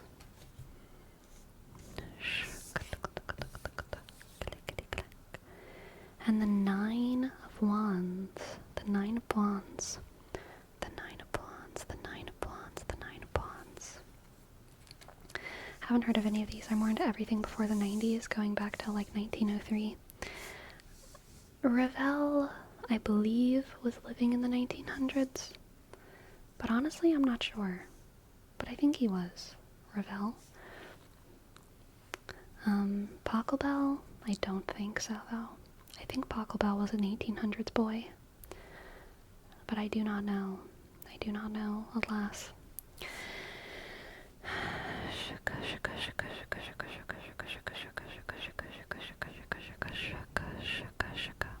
Okay, Feudy few. You're guarding a little baby heart. Guarding your little baby heart. Maybe guarding someone else's little baby heart.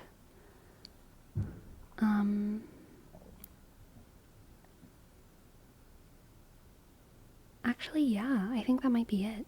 Feudy few, I think you're very protective over someone.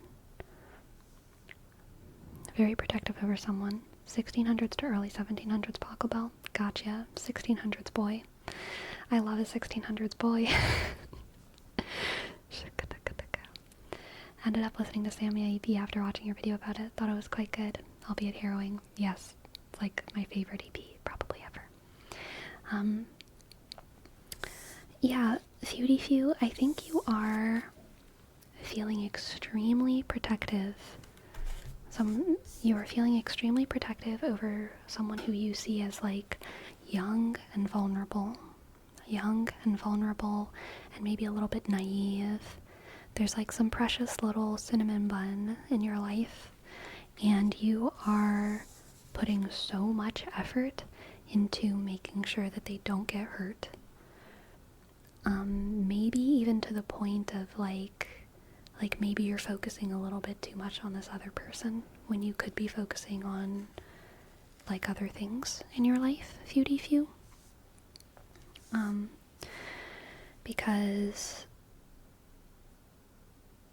yeah, I mean, really, I just feel like you're expending too much energy for this person who like doesn't even really understand. And the fact that they don't understand is like part of why you're expending all this energy. But also like they don't understand, and so they don't really feel grateful. They don't hate it, but like they don't understand why you're doing it. And so because of that, they don't feel especially grateful. They might not really need it. They need to be able to learn their own lessons. And you are sheltering them from the world in a way that is stopping you from being able to enjoy your world. Because you're just expending so much energy on this other person or on this other thing. Okay? So I advise you to put some more of that energy on loving yourself and enjoying the world. You know? Love yourself. Enjoy the world. You can still protect this other person, but maybe just like don't work quite so hard. Don't don't try to build someone else's dam. If your own dam is built, then like sit in your dam and be cozy. Don't just go build in someone else's dam just because there's too many beavers in the world. Feudy few. You can't build dams for everyone. You gotta know when to stop building everyone else's dam. You gotta know how to stop building everyone else's dam and just enjoy your own damn dam. Enjoy your own damn dam, okay? Enjoy your own damn dam. Thank you for letting me read for you. I hope you enjoyed. And I hope it resonated. I hope you liked it. Clickety clack. Clickety clack. Clickety clack. Alright. Randomness. Randomness. Randomness.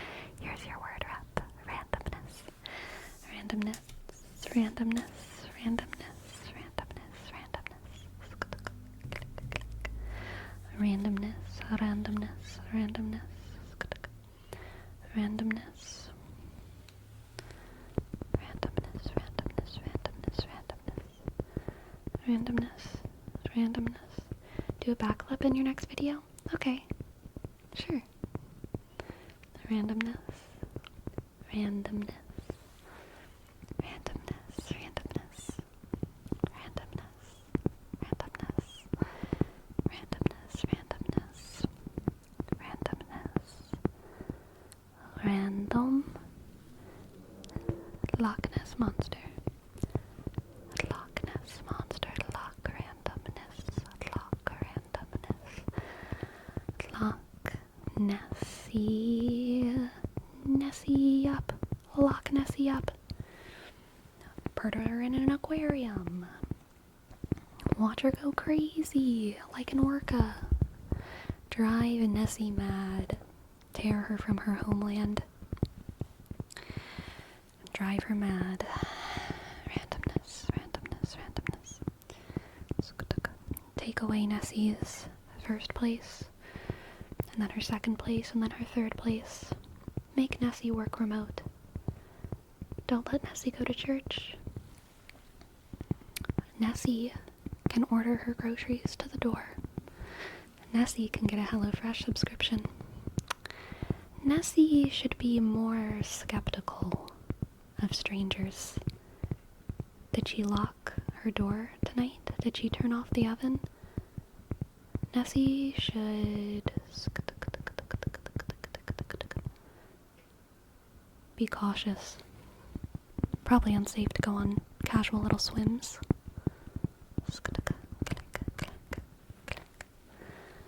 Nessie, Nessie, randomness. Randomness, randomness. Randomness, randomness, randomness. Randomness, randomness. Randomness. Sleepy, do you believe the Loch Ness Monster was ever real? Yes. I don't know what the Loch Ness Monster was. But like, yeah, like scary things in big old lakes. Totally. Totally. Totally, totally, totally. There are animals that are monsters. Like, what is a monster? What is a monster? A big scary animal that you're unfamiliar with? A lion is a monster. A tiger is a monster. Have y'all seen goblin sharks? They're monsters.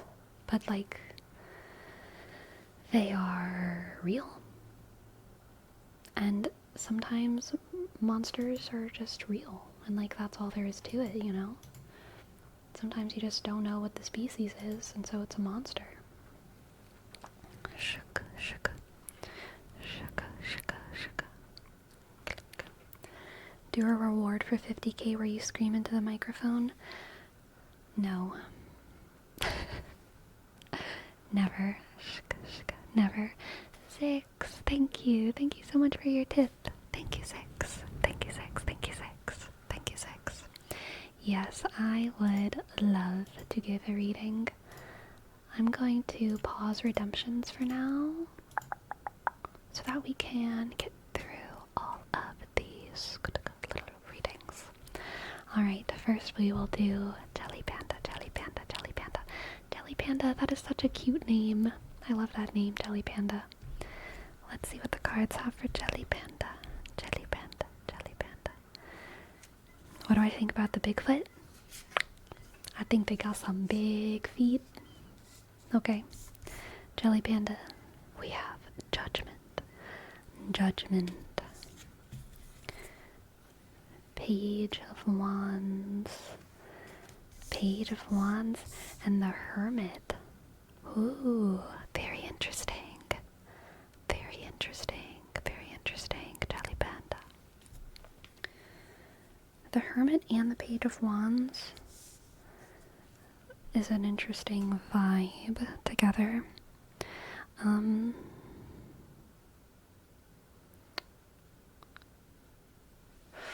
Jelly Panda, do you know what shadow work is? Shadow work? It's something that people talk about in like magical witchy circles. And it's honestly not something that I do or use or usually think of. And it sounds way scarier than it is. Shadow work is just, don't know shadow work? Okay. Shadow work is just whenever people use crystals or tarot or any kind of these like esoteric things in order to kind of like confront their own spiritual, mental, psychological issues. So like we all have shadows, and our shadows might be like PTSD or feelings of inadequacy, anything. Our shadows can be anything from like a diagnosis to like a specific just thing that we struggle with. People use the word shadow very loosely. So shadow work is using these kind of esoteric arts, divinatory arts, in order to self-reflect and work through usually like spiritual or psychological issues that we're having. It sounds way spookier, but it's not spooky at all. It's just a pretty normal thing.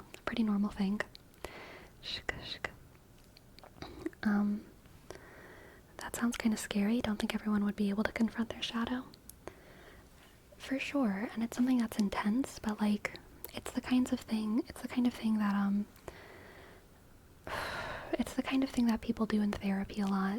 It's the kind of thing that people do whenever they're on like people who are like super into self-help or something will read books and do this while they're reading Eckhart Tolle or whoever their current guru is. All of these things are doing the same thing that shadow work does. Shadow work, the word shadow work just kind of implies that you're doing it within like a context of tarot, crystals, tea leaf reading, palm reading, esoteric arts. But this reading makes me think of someone doing shadow work, okay? Because I think basically this reading is about you going on an exciting inner journey where you have to judge yourself. But it's like you're ready.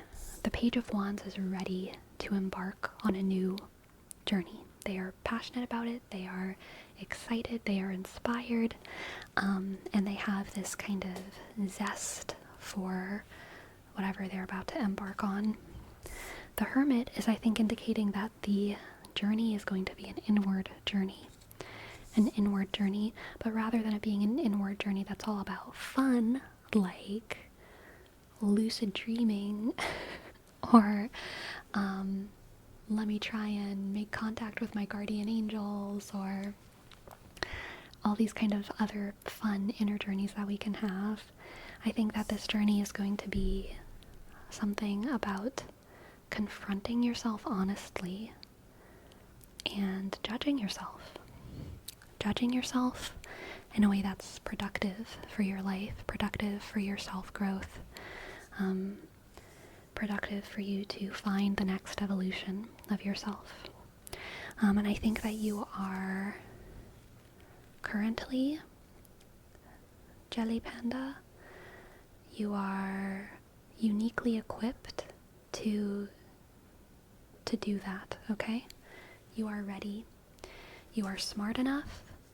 Like, not only are you smart enough and able enough, but you also have time and energy and excitement. Because it's not always about ability, right? Because these kinds of, like, inner journeys can be really exhausting. Sometimes you just don't got time to fix your life. Sometimes it's just about making it through the day, making it through tomorrow. You can't, like, figure out why you're afraid of bananas today. You're just not gonna eat. You're just gonna eat sweet potatoes instead. But now you have time to figure out why you're afraid of bananas. You can do the inner work. You can do the inner work. And you can confront yourself honestly, okay? Confront yourself honestly. And you can confront yourself honestly with love, you know? You can judge yourself with love. You can recognize your flaws and your shortcomings and still love yourself. The way that you love your best friends, even though you see all their shortcomings, you know? You can love yourself and also try and improve yourself. And I think that that's what this is about, Jelly Panda. You're ready. You're ready. You are ready to go on a journey of self-improvement via introspection. Alright? So I wish you luck. Thank you for letting me read for you, and I hope you enjoyed. Thank you, thank you. Thank you, thank you. Thank you. Clickety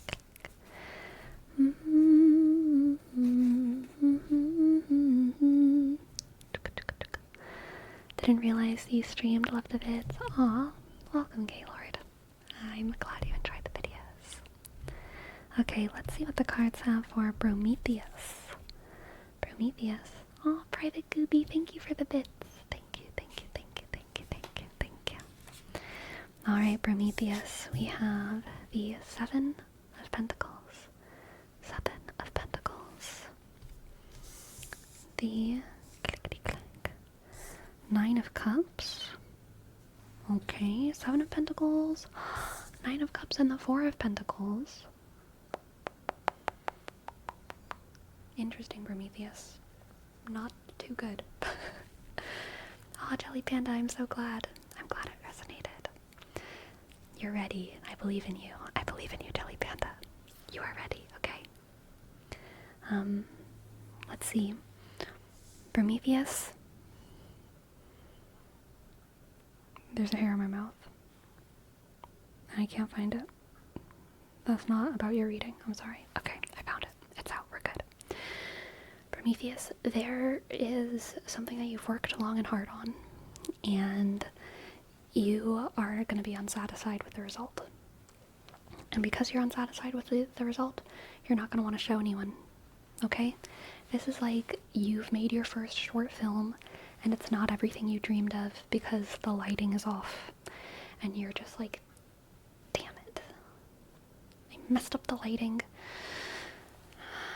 And I can't fix it in post, and if I could, I would reshoot every single scene, but I cannot ask all of my actors to come back again. So I'm just gonna save this project and not let anyone see it. But actually, the lighting is not a big deal, bro. Prometheus, the lighting is not a big deal, and the world will benefit from seeing your art, even though it's not perfect.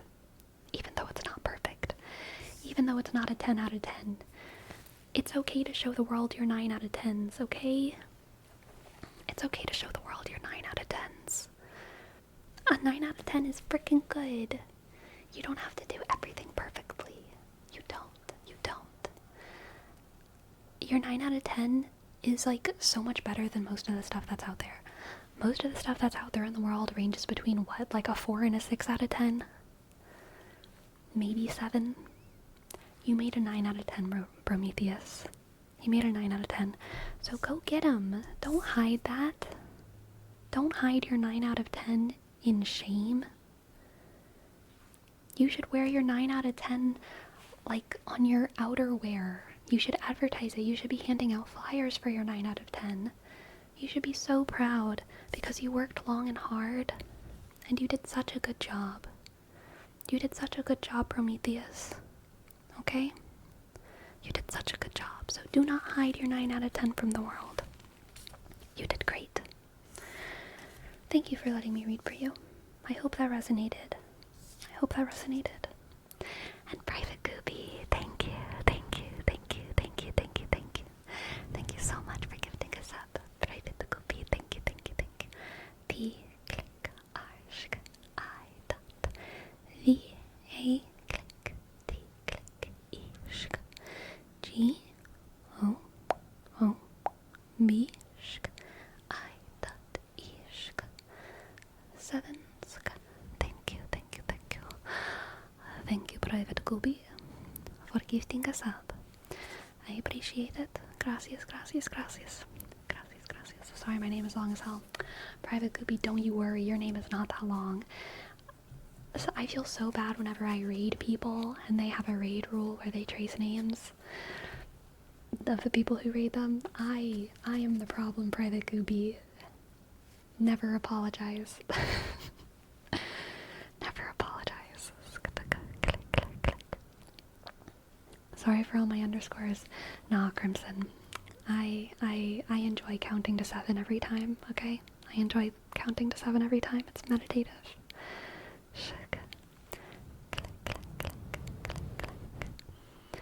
Now that I think about it, in the few short films I've been in, I always die. I feel like most short films are horror films. I think I've only been in one short film, and I also died, so vibes.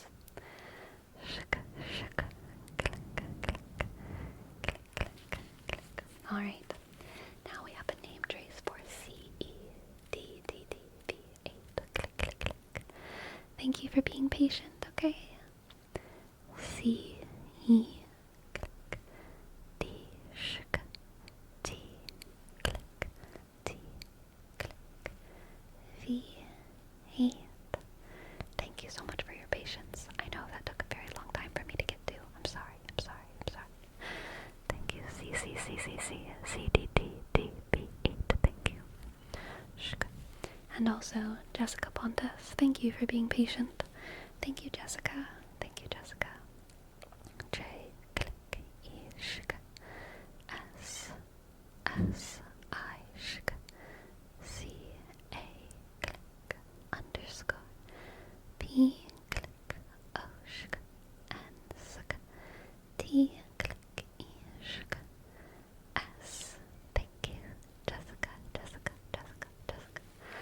Thank you for being patient. And now, JBSM, thank you as well for being patient. Let's see what the cards have for you. JB. Clickety clack.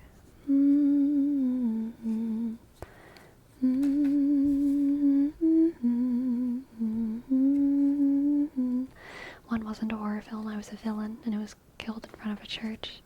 Damn, that's rough. Okay. JBSM, we have the Ace of Pentacles, the 7 of Cups, the 7 of Cups, and the Queen of Pentacles. Very interesting.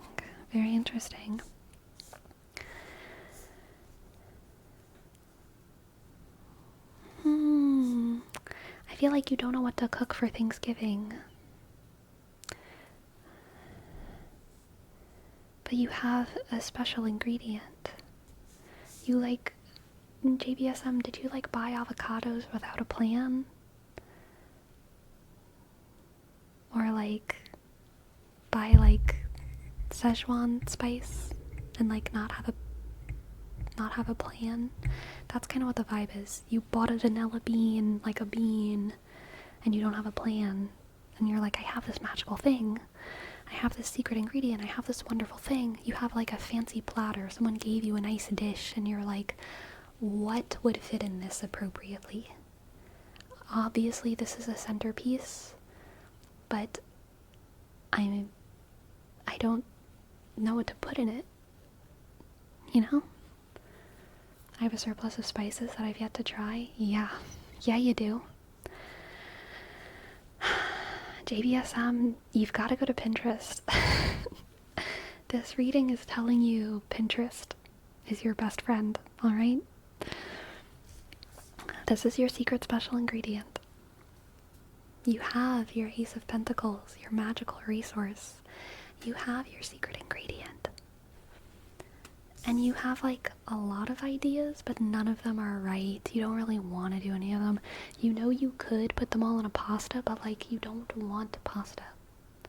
Pasta is so 2007. And like now, like making Asian food is like normal. You know? So like maybe you want to like do like an Asian dish instead of an Italian dish. You know what I mean? Because like you can, but you just don't know how to do it. You don't know how to do it. But you have the ability. You're a good cook. You're a good cook. Alright. You're a good cook. And you have a nice tablecloth. You have a fully functional oven. You have a stove. You have everything that you need.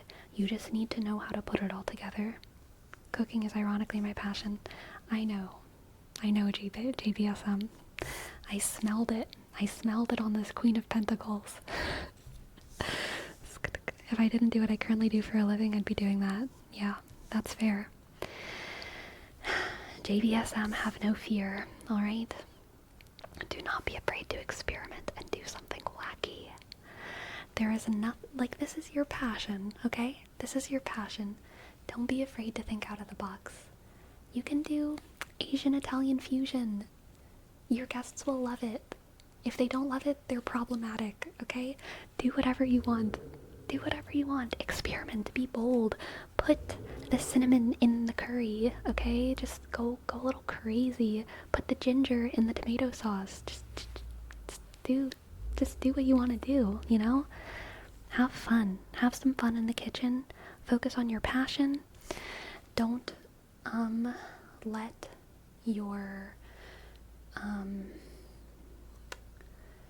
your choices paralyze you, you know?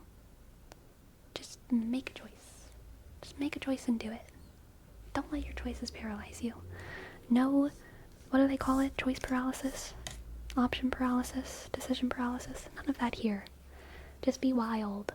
Be wild and free. Be wild and free like a deer.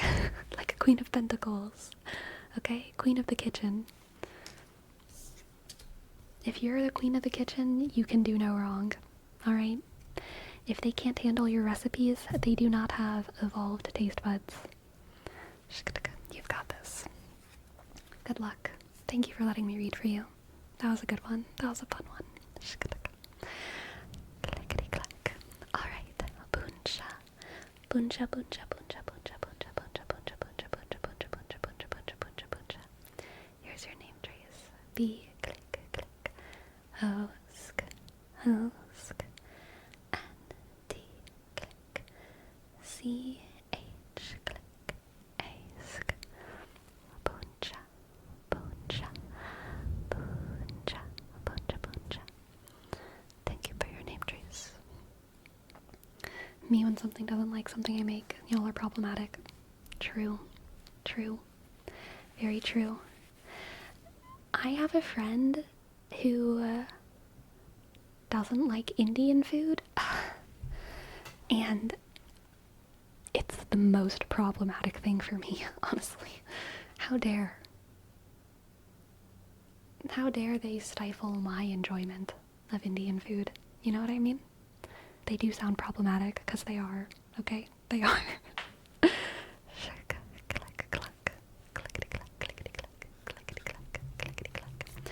I don't understand how that's even possible. I know, Indian food, like, I love Indian food. I love how squishy it is. I love textures, and like, so much Indian food is like squishy. There's a lot of like squishy things that you dip naan in, you know what I mean? And I just I like dipping naan in things. I like scooping with my naan. Ugh. I love a scoopable. This is also in like a lot of Mexican food, right? You can originally, correct me if I'm wrong, but like tortillas were the utensil, right? Are tortillas not the utensil for grabbing, for scooping? Wonderful, wonderful. Time to cut them off your life. Sorry, it's too much of a problem. Honestly, fair. MK Ellie, thank you for your sub. Thank you, thank you, thank you, thank you, thank you. Thank you so much, MK. Click. K underscore E click double L I dot E. Thank you. Thank you, thank you. Yes, I want to get through my redeems before my break. Just makes my brain feel more clean, you know? So we have a tarot reading for the window washer. Ah, the window washer. I remember the window washer. I remember you. What do the cards have for the window washer today?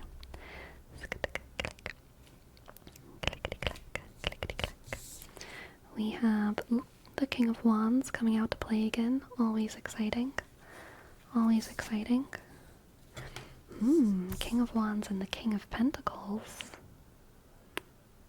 King energy. And the Star. Okay. The window washer, someone thinks the world of you. Someone thinks the world of you. I don't know if this is like someone who is like a kid who looks up to you, or if they're like an underclassman who looks up to you. They could also be someone who is like attracted to you, like someone who is your same age and status and attracted to you. But either way, I don't get the sense that this is like a relationship. It might be like just a distant kind of attraction, where someone is in your presence and they just think the world of you, but there's like not really any chance of anything being there romantically. Or it could be someone who wouldn't be in a relationship with you because of other things, because they're like not because like you're a guy and they're straight, you know, like there's other reasons why someone can think the world of you and not be romantically or sexually attracted to you. Anyway, someone thinks the world of you. And this could be like an attraction, or this could just be like an admiring attraction, an admiring like, oh my god, I think the world of this person. Platonic friendships can just be admiration.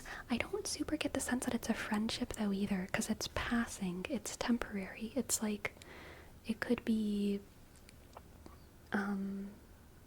someone who, like a college student who passes through your class and then is gone and off in their own life, but while they're in your class they think the world of you. Or yeah, just someone thinks the world of you. They think that you are aesthetically goals, and they also think that you you walk the walk. Okay, the King of Wands is like aesthetic goals. The King of Pentacles is a doer, not a shower, a doer. So that the fact that you have both of these here is like, you walk the walk. They really, really think that you walk the walk, and that is why they admire you. They think that you are like beautiful and interesting and charismatic, and one of the rare cases when like that person is like not a liar and actually does everything that they say they do. And it's possible that they think this because they are a passing interaction and because they don't know you well enough. And I don't mean that as a rub against you. I just mean that like all of us are complicated and none of us are perfect, and they just do not see your imperfections for as long as they are in your life. They are not privy to them, and so because of that, they will always hold you as one of the stars in their sky. One of the people who they strive to be like, because they have this idea of you that is just like a hero, an absolute hero. So, window washer, Know that you are someone else's star, okay? Know that you are a star in someone else's sky. A star that they will never forget. A star that they admire. Know that about yourself. And that can be inspiring to you as well. In like, if you're ever feeling like you don't know what to do, you can summon their idea of you, you know, and be like, what would the star me do? What would the person who walks the walk do? There's that quote that's like, be the person who your dog thinks you are. And that's kind of the vibe. There's a dog in your life who thinks you are the world. Not gonna lie, this kind of sounds the way my girlfriend describes me. Definitely not the way I would myself, though. Yeah, that's fair. That's fair. I think, you know, we're all our own worst critics. And unfortunately, that could be, like, accurate sometimes. But, yeah, there is someone who thinks the world of you. Be the person your girlfriend thinks you are, okay, window washer?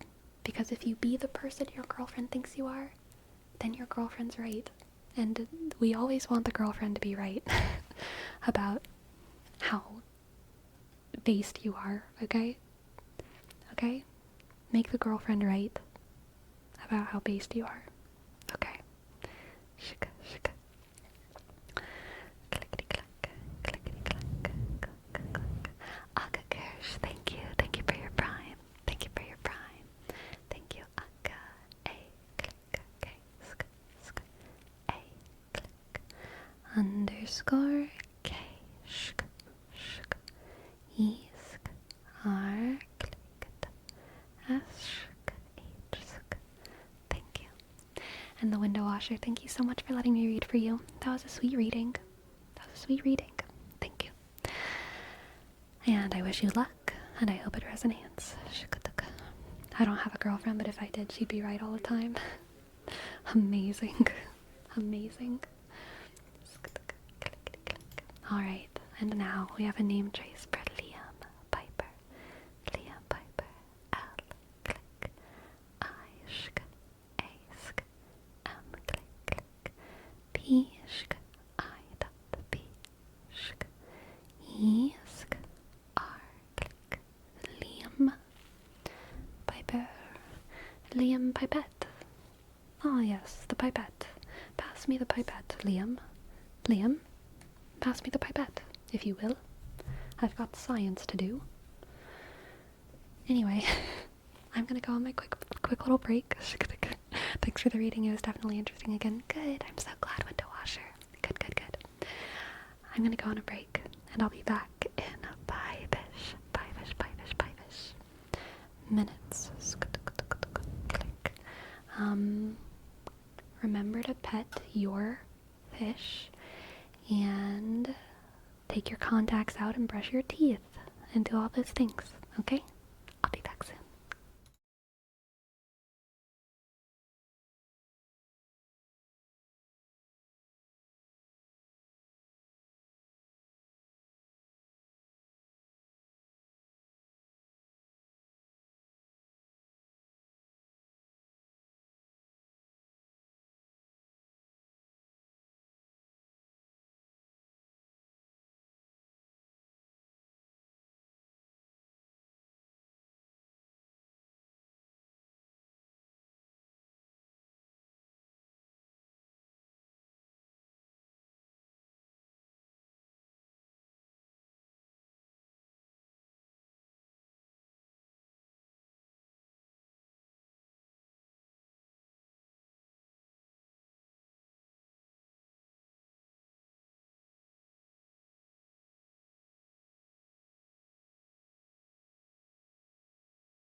Tickety duck. Hello, Pearl. Hello, Pearl. Hello, CEO. Hello, snarling email. Hello. What's up? What's up? Hi, Isolated. Hi, Closer. Hello, and Olivia. Hello, hello, hello. Shika, shika. How y'all doing? Shaka, shaka, shaka, shaka, shaka, shaka. Was that a refreshing break? Ah, yes. It was. It was. It was a very refreshing break. Ah, good job, Jerome. You've noticed the candle.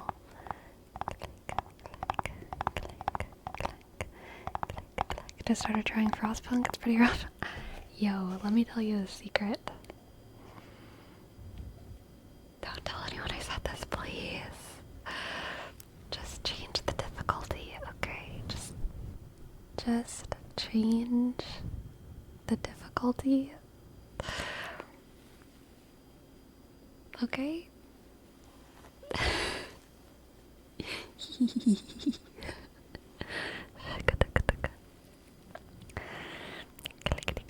I'm mentally suppressing Greek mythos to live a normal life, but apart from that forbidden knowledge, I'm good. Okay, Batsy. I will try not to remind you of your Cassandra premonitions that you're always having, okay? Click, click, click, click, click, click. Shaka, shaka, shaka, shaka. Shaka, shaka, shaka, shaka, shaka, shaka. Maybe you should, Batsy. Maybe you should get in the water. Or I'll raise the tide so high. All of Ithaca shall die. Get in the water. No. Stop this, please. I'll make tidal waves so profound. Both your wife and your son will drown. Get in the water. Ah. Also, Sleepy Toki Toki Literature Club is definitely not a dating game.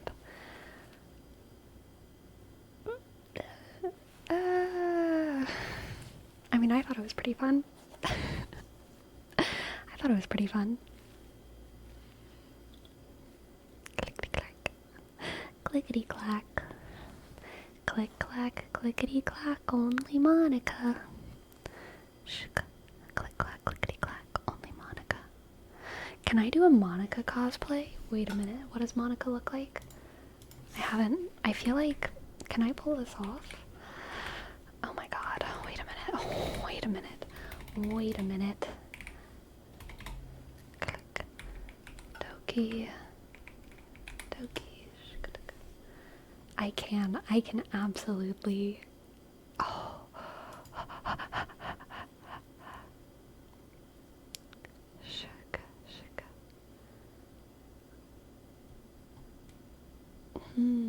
We might need to do this, y'all. We might need to do a Monica roleplay. Bow and brown blazer. I think your hair color already fits. Yeah, that's what I'm saying. Does she have glasses? No, she does not. That's okay. I can go without them. I don't have green eyes though, but a lot of people think I have green eyes on YouTube. There's always comments on my videos that are like, I never realized you had blue eyes until this video. I always thought they were green. But I get those comments like every video. So I feel like they always look blue, but people are still always surprised. I think there's a Mandela effect with the color of my eyes.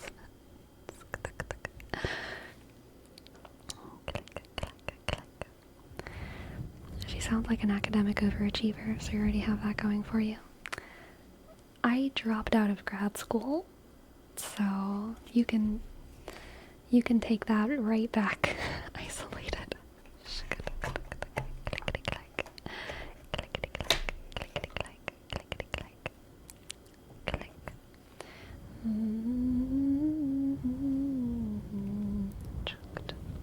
But you dropped out of your own choice, not because you were bad at it. That is true. That is true.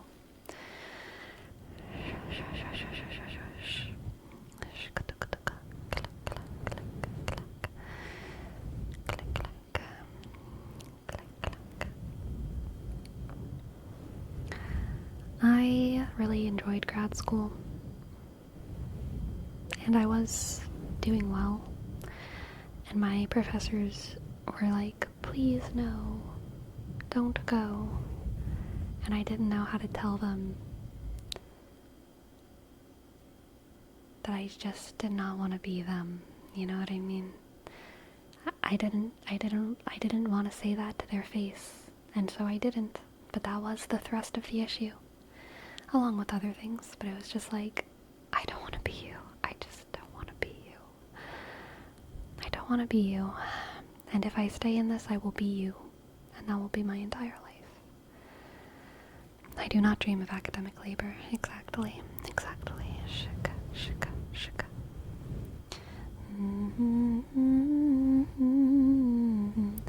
Sleepy, would you ever consider going back just because you enjoy it?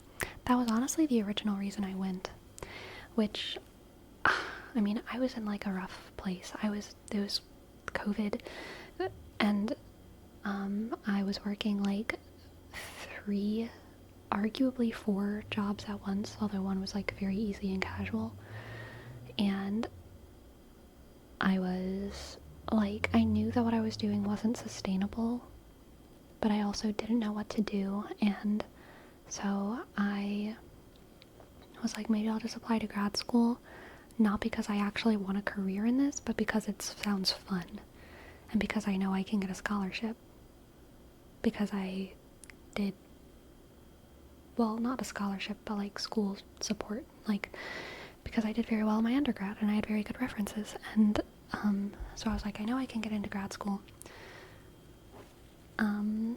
so maybe I should just apply, because maybe it would be fun, and I just need something to like get me out of my life, because I think that maybe right now is not good, because it wasn't, and so I applied to grad school, and I was very excited when I got accepted, and I was basically given free school as long as I worked at the school, you know, which is a very good deal. And it was a good situation. And I was coming up to the point in my schooling where I would have to start paying. It would still be a reduced amount, but it was basically like by semester they were either gonna let you have a job, and or if you couldn't get a job at the school, then you would have to start paying. And I was at that like mark where I was like, I'm not gonna be able to work at the school next semester because there's no positions that I could fill anymore. So if I stayed in school, I would have to pay for graduate school, which is very expensive. I've had a very wonderful time here, but I still don't see myself being in one of these careers, and I don't want to actually like spend all of my savings, or, you know, even worse, like go into debt in order to do something where I'm not quite sure if I see a future. I'm literally just having fun because I loved my field. I loved doing research. I loved writing essays, and my professors liked me, and I was doing well. You know, I was getting all A's, but I still didn't see like a good future for me within that field. So at the point where I would have started paying, I was like, you know what, I think I just need to leave. And so then I did. And honestly, like, I left, and I went through all the right channels for leaving, but I also like kind of ghosted or I felt like I ghosted, because at the beginning of my term we were like doing in-person classes, but then it was like the 3rd wave of COVID or whatever, so then we were doing remote classes, and so it was, sometimes I feel like maybe I should have like gotten coffee with one of my professors or something, talked to them in person, but I literally just did everything over email. Like, I quit school over email, and my professors were trying to convince me out of it, but I was just like, no, I'm doing this. Farewell, farewell. But I do think it was the right choice.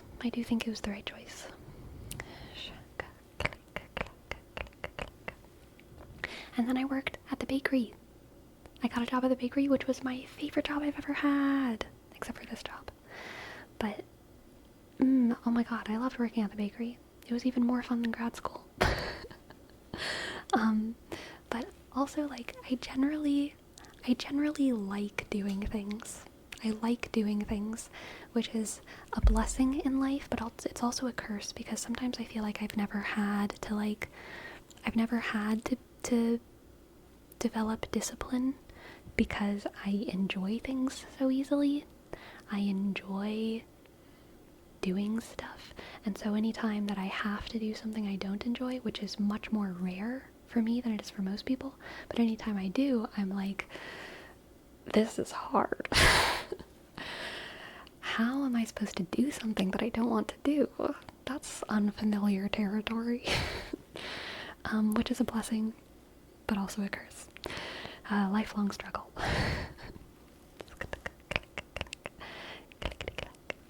Welcome to the chat, Private Gooby. Welcome. Question, what the heck did I do in the Welcome to Hell video? One of my random favorites, but what did I do? You know what you did, Private Gooby. Don't pretend like you don't. I feel like it would kind of bring down the vibe of the stream if I were to talk about it. So I'm not going to. But you know what you did. Just don't pretend like you don't know. Don't pretend like you don't know.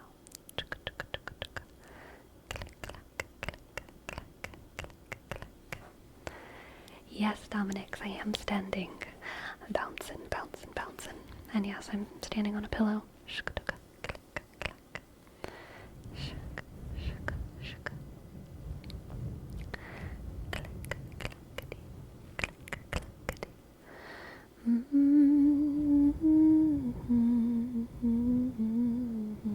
I think it would be nice to get coffee with them, but only the ones you felt connected to.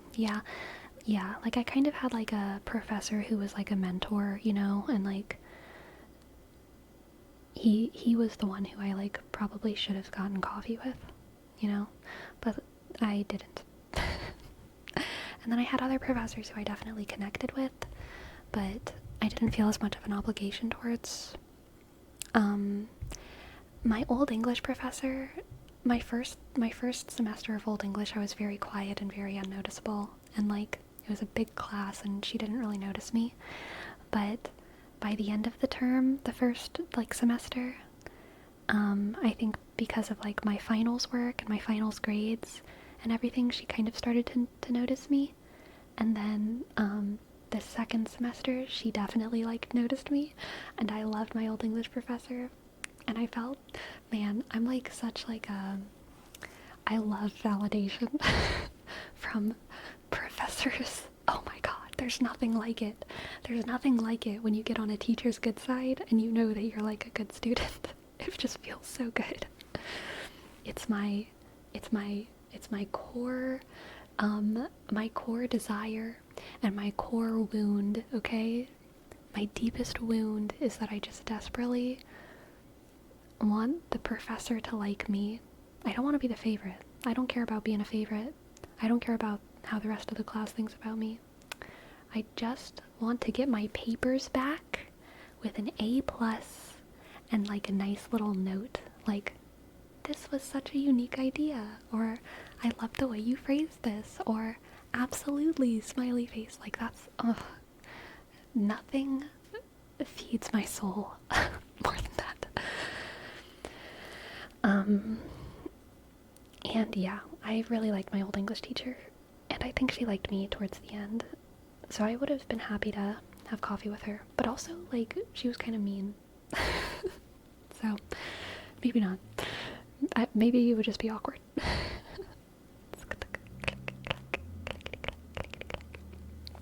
I'm with you there, Patsy. I also like boring tasks. I did like some data entry for one of my jobs, and it was like a vibe.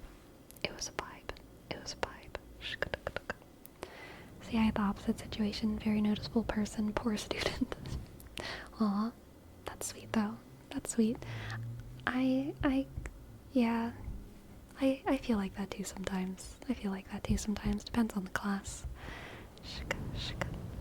What did you do second semester for her to definitely notice you? Honestly, the first semester was like grammar and a lot of written work, and if you paid attention, you did well. But the second semester was more translations, speaking in Old English, and like analyzing texts. And I think that those are just things that can distinguish you more easily than just like strict grammar rules and sentence structure rules. Like, it's easier to see who like does really well in something versus just someone who like gets by with like the minimum requirements, you know. But I only ever like I was a good student in Old English and in a lot of like language arts, but like I'm a terrible student in science and math. Like, I don't want to be noticed, I'm not noticed, and I don't do well. I did drop out of college, like actually drop out of courses during my undergrad. I dropped out of geology, I dropped out of music theory, which I was surprised by. That also had to do with other like life issues, but like music theory got too mathy for me and I couldn't do it anymore. And I like dropped out mid semester. And I think those are the only two that I actually dropped out of. But I made just bad grades in math, like C's. I'm like a C. I'm like a I hope I get a C in math kind of student. And I never want those professors to know my name or know that I exist, because I'm just skirting by. I'm just skirting by. What do you like to do outside of YouTube stream? Like the activity you like to geek out over? I like video games, and I like going on long walks, and I like nuns. I like nuns. Learning about nuns. I write a lot of test designs for end-to-end development, and the 4 stages of testing require so much stuff. I dive in and come out of my pit a week later finished. Yeah. How did the rest of class compare in their ability to speak and read Old English? Speaking is always a thing that is difficult. Like, the reason that I was good at speaking Old English was because I had a theater degree. And there were a lot of people in the Old English course were like classics majors, history majors, religion majors, and me, the like classics graduate student who had like a theater background, right? So like when you're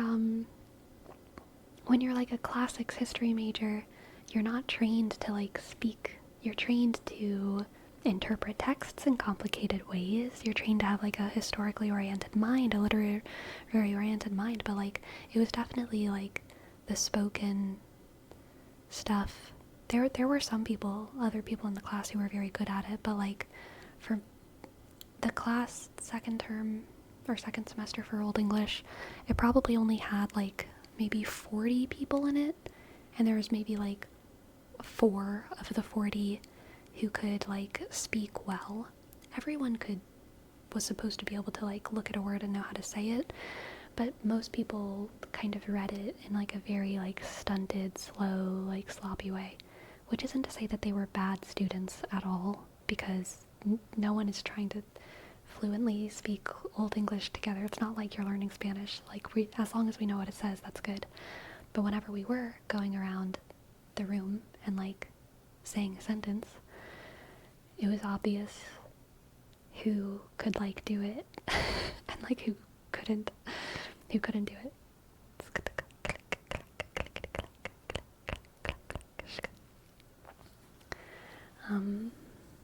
Yeah. But I mean, like, some of the grammar stuff with Old English got kind of mathy and complicated as well. There's a lot of like language things that there's just like at first grammar has rules. Like this should be in a nominative, this should be in an objective case, whatever. But there's a point when you get into the nitty gritty, especially with like dead languages like Latin or Old English or whatever, where like a lot of things get pretty interpretive, and it really turns into like a critical thinking exercise rather than like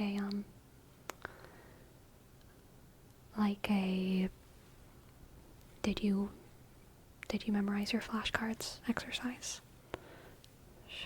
You like roller skating, I believe. True, I do like roller skating.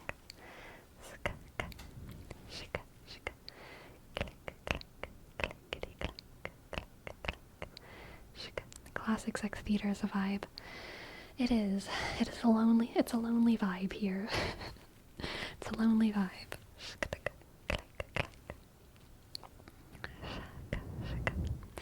Do you find Old English or modern translations to be more impactful and enjoyable to read?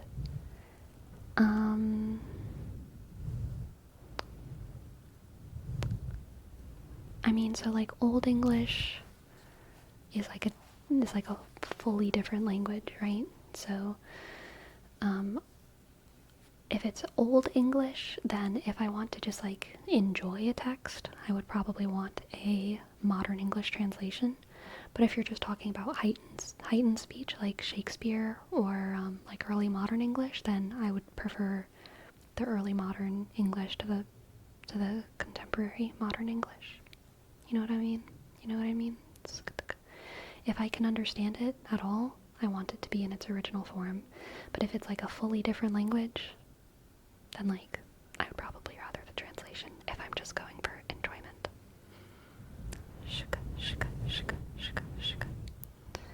Is Chaucer all he's cracked up to be? Shakespeare is better than Chaucer. Okay, Shakespeare is better than Chaucer.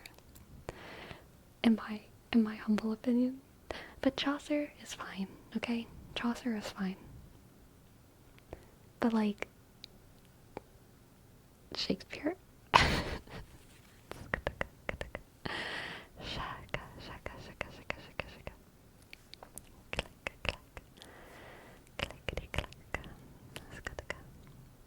How are you so confident? I don't think that I am. I mean, I am sometimes, but it depends on what I had for breakfast and how my day's going and what the topic is. Oh my god, what the topic is. And all kinds of things. I'm comfortable. I think I'm comfortable in general in life more than I'm confident. And so I think sometimes those things go together, but like also not always. I'm pretty comfortable in most spaces, but I don't think I like always think highly of like my thoughts or the things that I have to like contribute to a conversation. It's theater kid energy. You learn to mask. Yes, also that. Yes. Hello, my name's Sleepy. Hello, my name's Sleepy, and this is Andromeda from blah blah blah blah blah. Please hire me. And then you take your moment, and then you play a part. What'd you have for breakfast? Oatmeal. I've been surviving on oatmeal. Because I need to go to the grocery store. And I don't want to. No, holy Lathan. I have not done my push-ups today. And I never will again.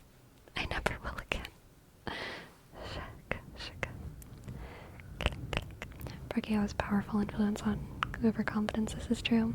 I don't eat breakfast, but when I do, I feel like I've really got it together. Yes. One-handed push-ups are not happening. They're not happening. Any reasons for the oatmeal? No. But to tomorrow I'm gonna go to the grocery store. Okay? Okay.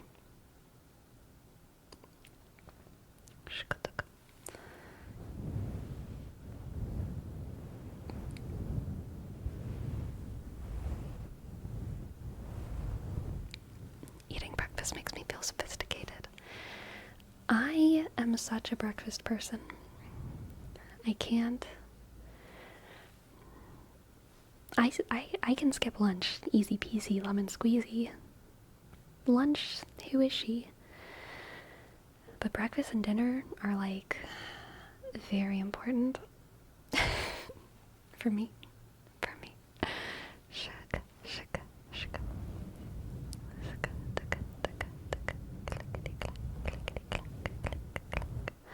Dude, you know what you should get for grocery trips? Those woven basket backpacks.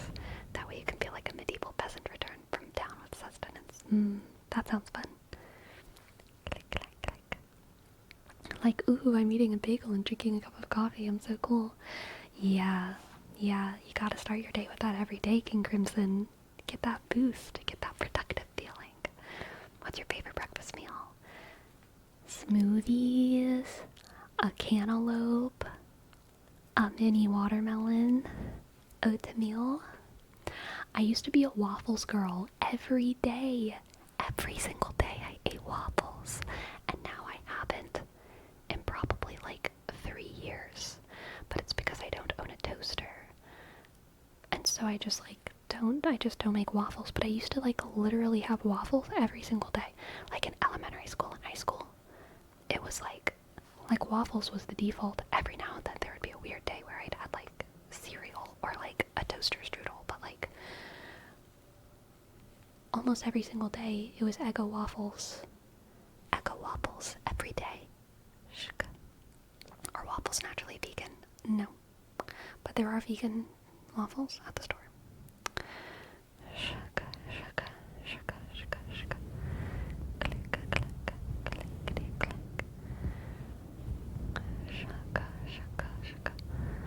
I prefer pancakes over waffles. I do have pancakes sometimes because you don't need a toaster to make pancakes.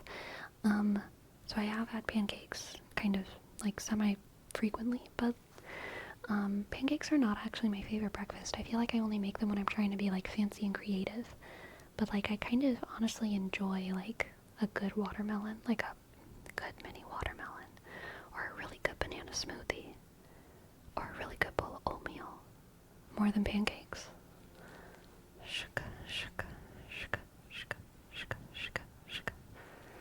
Yes, pumpkin spice Eggo waffles are so good, but not vegan, unfortunately. I always skip breakfast and sometimes dinner, but lunch is one meal I always have, even if it's late. Gotcha.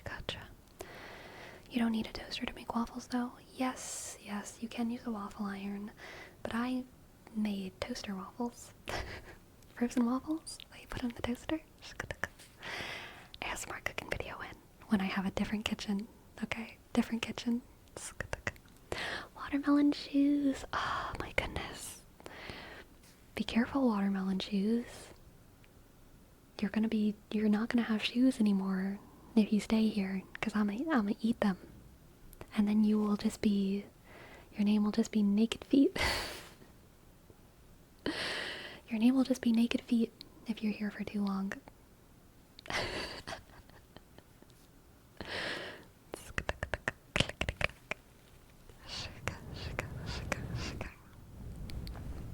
I love a fruit salad, but I hate organizing it, so instead of chopping them, I just take one bite per fruit. Interesting.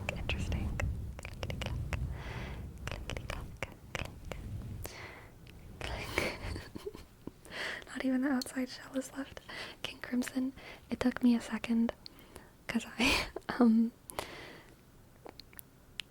I know now that you're thinking about the watermelon, but I was thinking about the feet. So I was like, the outside shell of the feet? The skin? Why are you calling it a shell?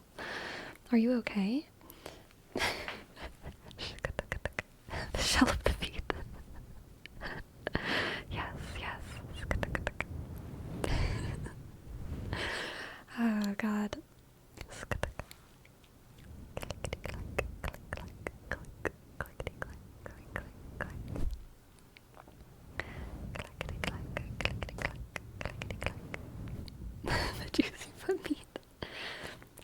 Daily reminder to shed your feet. True. Exfoliate, everyone. Y'all, you know what sucks? I like to exfoliate my skin, and I can exfoliate my sprained arm, but I can't exfoliate this arm. So in like a week or two, or whenever I'm finally able to use my arm, I'm gonna be able to scrub it, and that'll be great. I'll scrub it so hard. But like, until then, I can't stop thinking about all the dead skin. Which, like, you know, it's not like dead skin. It's not like I don't have like a skin problem, but it's just like a feeling thing. Just a feeling thing. I want to be equally smooth. The uneven exfoliation, exactly. Smooth arm, rough arm. I mean, it'll kind of be a nice experiment, I guess. I'll see if exfoliating really does make a difference. Or if it's all psychological, you know? Maybe it's all psychological.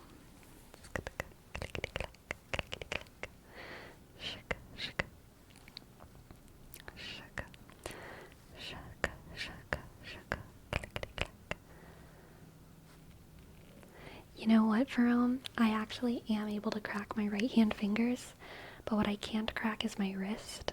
I can't crack my wrist, and that is frustrating. That is frustrating. I also can't crack all of my fingers in like the same ways that I used to. Like my middle finger, I can't crack, but I can crack my ring finger right now. Yes, that was the ring finger of my right hand.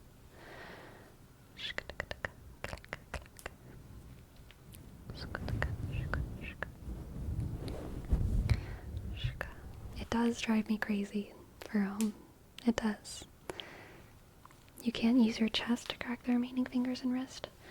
I cannot lift my arm to my chest in order to do that. No, I cannot. I can move my arm like in this way. I figured that out this morning because I couldn't do that yesterday. But with my right arm, I can do like this, which is a very nice feeling stretch. Feels very good. But I cannot do this, or this, or certainly not this. But I can do this. So you can do the push-up motion. I can't apply pressure. I can't grab and squeeze or push or pull.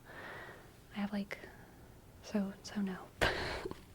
I can do the motion, but also a push-up is like this, which I cannot do. I'm just doing this. It was roller skating. Roller skating. I talked about it a lot yesterday, so that's the only reason I'm not telling the whole story now.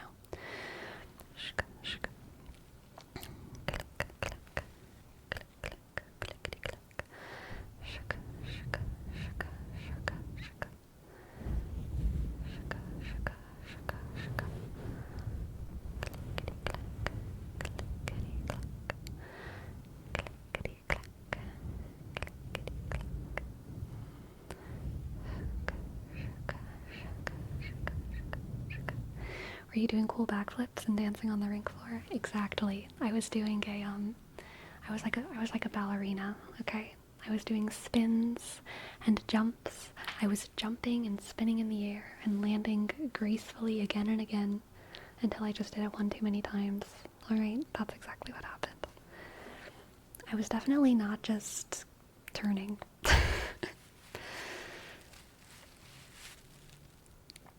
Definitely not. Definitely not.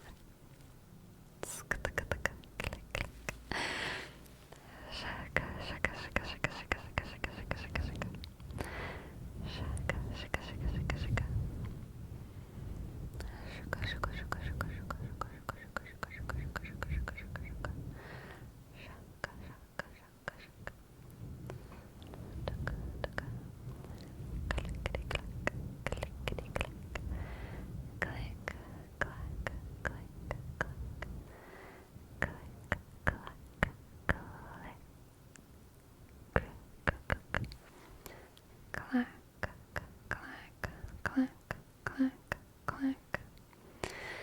Landed on a pebble in it. Yeah, honestly, so I grew up roller skating, or sorry, I grew up rollerblading. I grew up rollerblading because my mom rollerbladed in like the height of rollerblading era, 80s, 90s. So she taught me how to rollerblade when I was a little kid, and we like rollerbladed around the neighborhood. And it wasn't until I moved to Oregon that I didn't have rollerblades anymore, and I found some roller skates at a garage sale, and I was like, I'll just start roller skating because it's probably basically the same. And it is not the same. It is not the same. For me, it was so much harder. And so since I've been roller skating, I've only been roller skating probably like less than 10 times.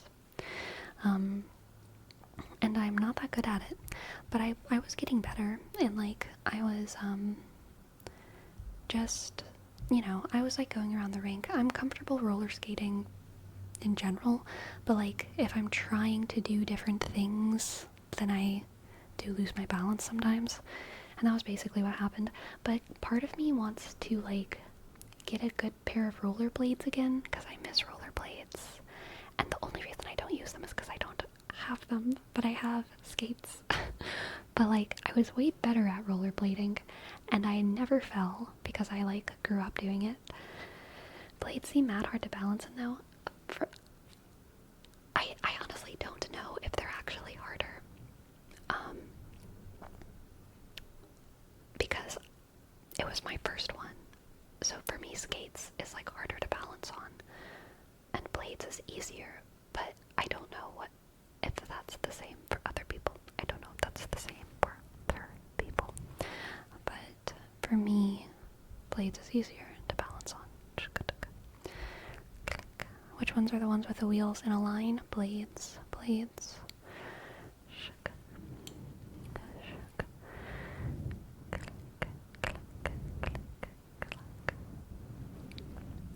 I learned rollerblading from my mom, so blades are easier than skates for me. That's what I'm saying.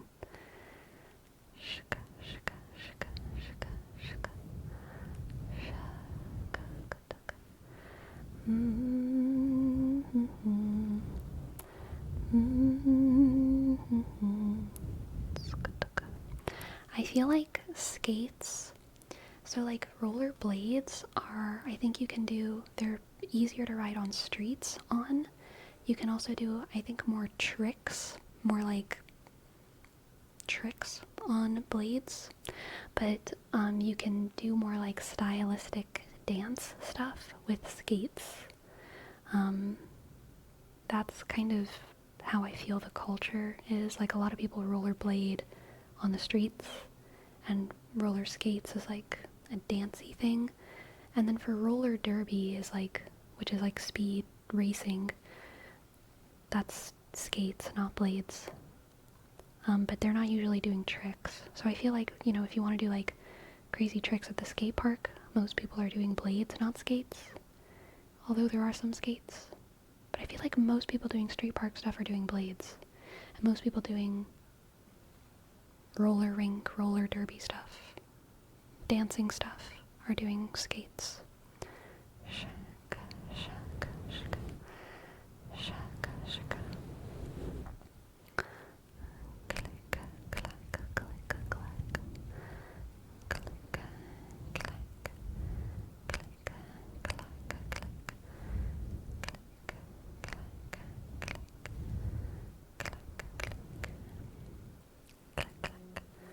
For me, skates are easier to stand on, but blades are easier to balance on when in motion. Oh yeah, I think that's a pretty accurate way to say it.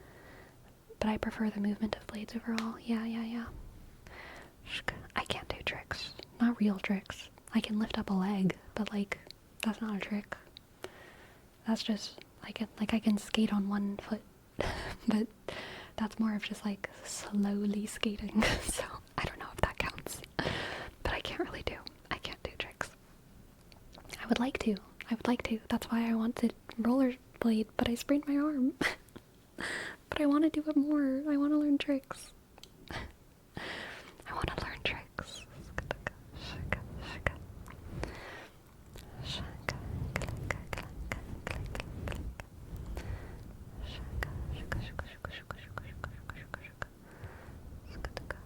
Will you be willing to roller skate again after your arms fully healed? Hell yeah. I'm not just willing, I'm like anxiously awaiting it. I want to go roller skating today, but I feel like I'd be judged if I went on the rink with a sprained arm. I feel like they'd like say, please don't. But yes, yes, yes.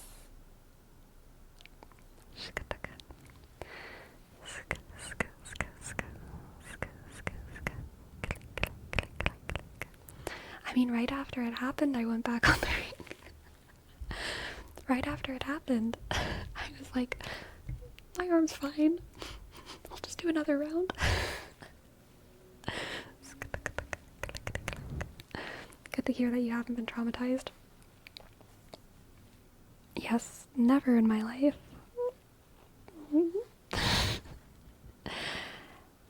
Uh-huh. Actually, no, you can do it, because if you fall with a sling, you can't hurt your arm by trying to cast yourself on it. True. True. I need to work on tucking my arms when I fall. I need to fight the instincts. Shaka, click, click, click, click, click, click. Shaka, shaka, shaka, shaka. Shaka, shaka, shaka, shaka, shaka.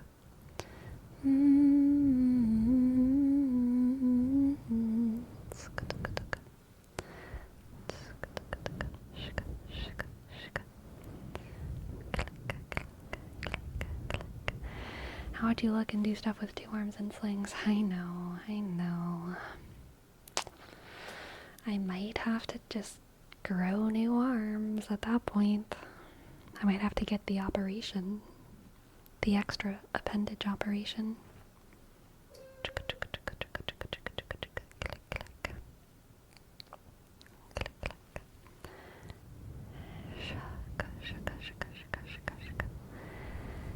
Any good niche YouTuber drama chats tonight? You know, I don't think so. Is there any YouTube drama right now that I am invested in?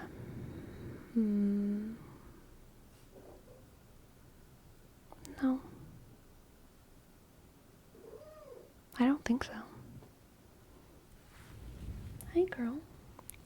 Clickety click.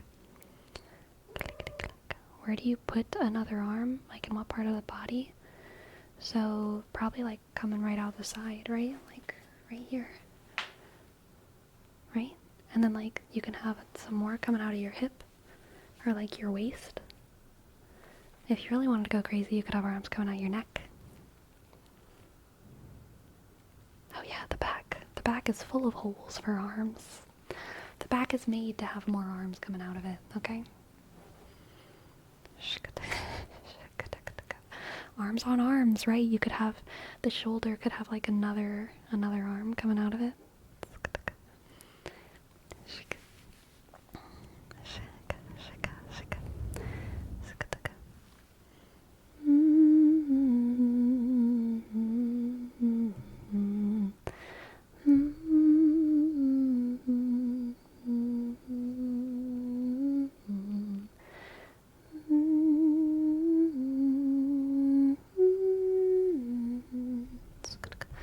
Sleepy, does your back have holes? Your back doesn't have like holes where like your arms want to grow out of? Like sometimes like a little finger like tries to come out and you just like push it back in? Your back doesn't have that? No. I thought everyone had like little hands trying to hatch out their back periodically. My cat is sabotaging my desk. She's trying to make it fall apart. I call them my USB ports. Nice, nice.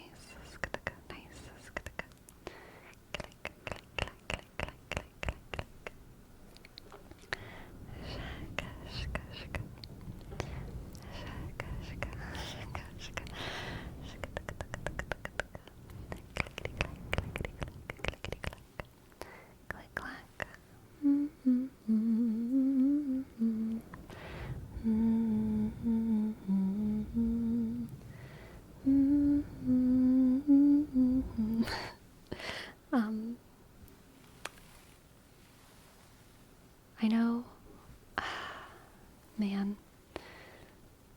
there's a song that one of my friends wrote about loving her body, and she likes to write like little silly songs, and she wrote a song about just like loving her body and all of the different parts of her body, and one of the last lyrics of the song was about how she used to have an outie belly button when she was a kid, and how she has an innie belly button, and the very last lyric was like,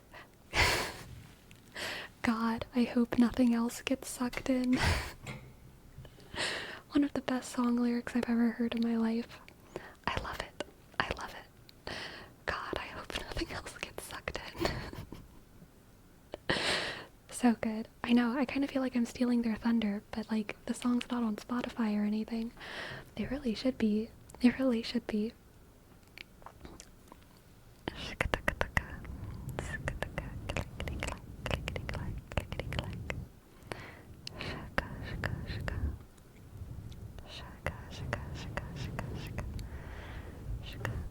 What do I prefer? I have no preference. I don't think often about belly buttons, I must confess. I also have no preference about, whether people's earlobes are attached or unattached, or about whether their thumbs do this thing or this thing. It's all fine. It is all fine and rather inconsequential.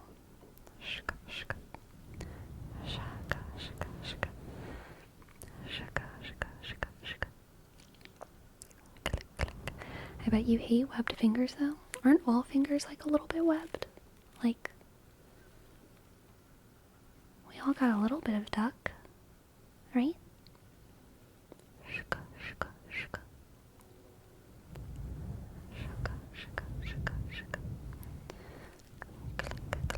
Any nonsensical thing you kind of dislike?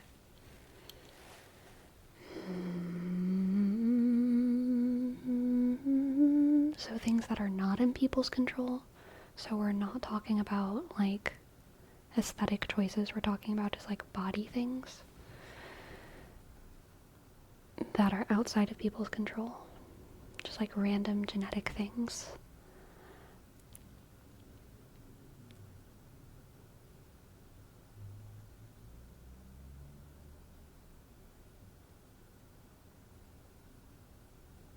No. I don't think so. I'm trying to think of things. I don't think I care about most of those things. I'm fine with any kind of knee. I'm fine with big or small forehead. I like curly hair, straight hair, short hair, long hair. All fine. Kneecaps. I feel like they're mostly the same. All knees look like babies. What about something people choose to do to their bodies? I'm not a fan of mullets.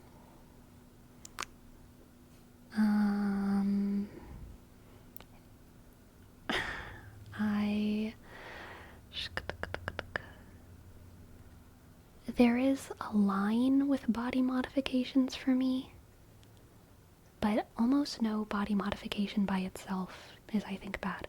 I think gauges can get too big. There's a certain size of gauge where I'm just like, see, that's too big.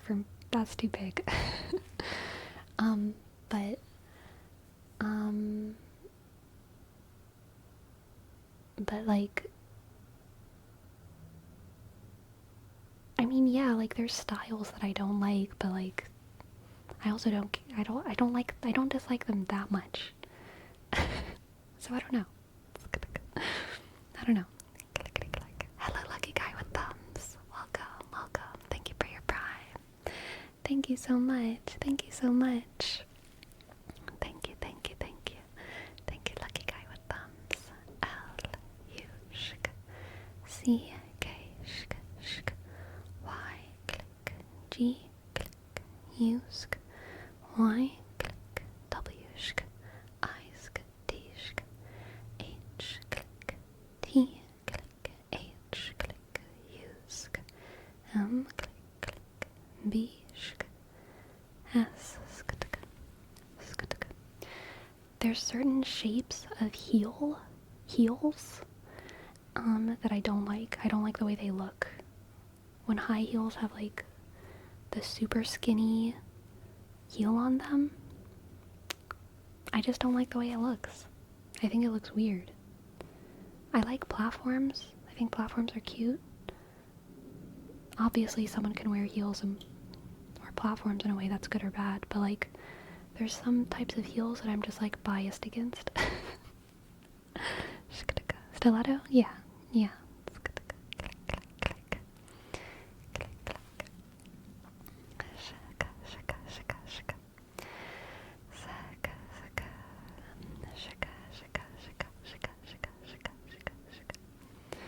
But yeah, I don't think I have almost any like instant no's. Like sometimes people can just have a bad vibe. Sometimes people's like vibe holistically is just like nope. But it's never because of like one ingredient of their presentation, you know? Like every individual ingredient is like probably fine. But sometimes everything together is like nope.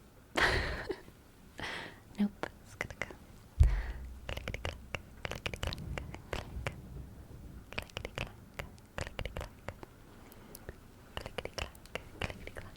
You know what? I can turn word reps and name traces back on. I had them turned off earlier because we were doing a ton of tarot readings and I didn't have time. I didn't have time.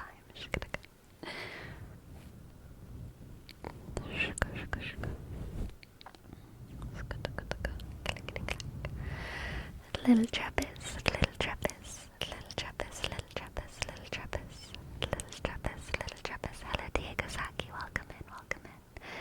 Little Trappist, little Trappist, little Trappist, little Trappist, little Trappist, little Trappist, little Trappist, little Trappist, little Trappist, little Trappist, little Trappist, little Trappist. Little Trappist,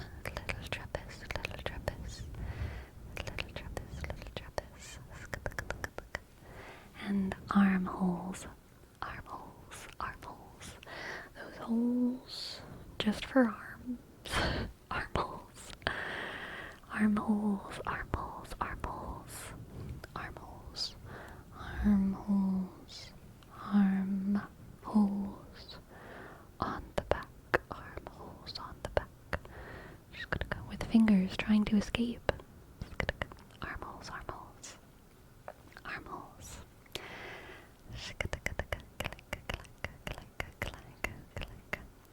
Sleepy, what body modification would you do for yourself? Or like what would you do first? A piercing or a tattoo? Piercing probably before a tattoo. But also not necessarily. Like if I wanted to get a tattoo, I would get a tattoo. But like theoretically, if someone was like, Sleepy, you have to modify your body right now, do something, then I would probably get a piercing because I don't have a good idea for a tattoo. And a piercing you can remove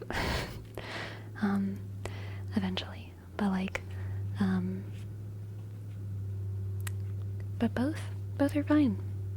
I just don't have like a particular tattoo in mind right now, so I wouldn't want to get a tattoo. What would you like to do first? That's like asking me if I want, when I'm 50, do I want to have like pasta or fried rice for dinner first? Like, I don't know, they're both great. But I don't know yet, because I'm not there. But they're both fine.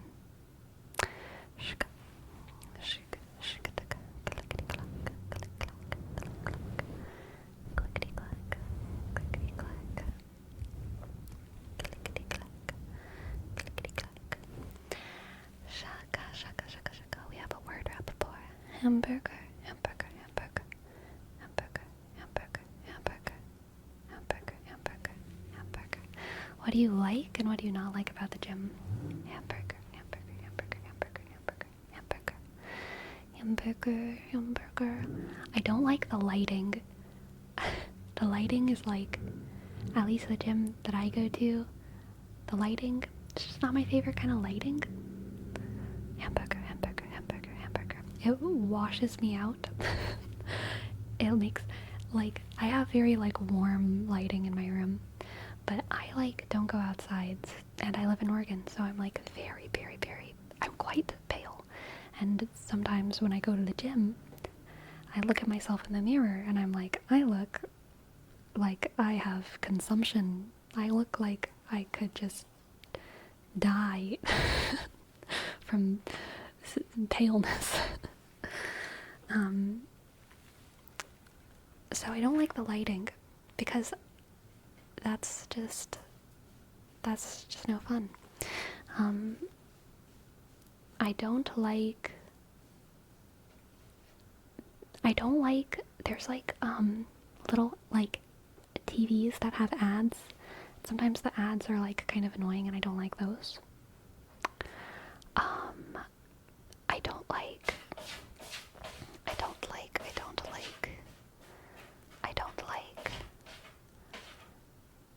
I mean, like, having to wait for certain equipment is not the worst. I'm never having to wait longer than, like, even 5 minutes, so I don't mind it that much, but obviously if I never had to wait, that would be preferable. What do I like about it, though? I like how after such a short time, I've seen progress,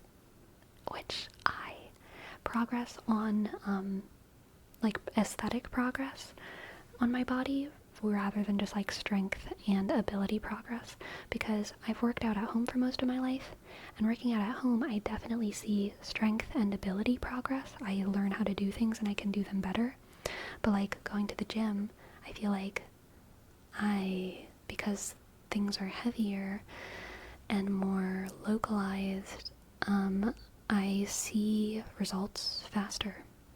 Yes, the newbie gains are real. And so that's fun. That is definitely something I like. I like doing something around people and not with people. I like being around people but not with people. Almost every time I'm at the gym, I think that it's a great setting for a Stephen King book. You know? Like, he needs to have a gym episode because all of his stories are like a collection of people are trapped in a place, and he uses kind of the same archetypal people. There's like the young dumb couple, the creepy kids, the old lady that's too religious. There's all these people, and I need the gym episode of the Stephen King, and so I like kind of like looking around and being like, who are you in this Stephen King story, you know? Who are you in my Stephen King universe? I like seeing the same people and also like never interacting with them. There's something comforting about that. There's something comforting about seeing the same people because I'm going at the same time and also not interacting with them ever. I like feeling like I will never be able to learn everything. I'm in a room full of equipment and there's like infinite possibilities of what to do with them. Not literally infinite, but like practically infinite, functionally infinite.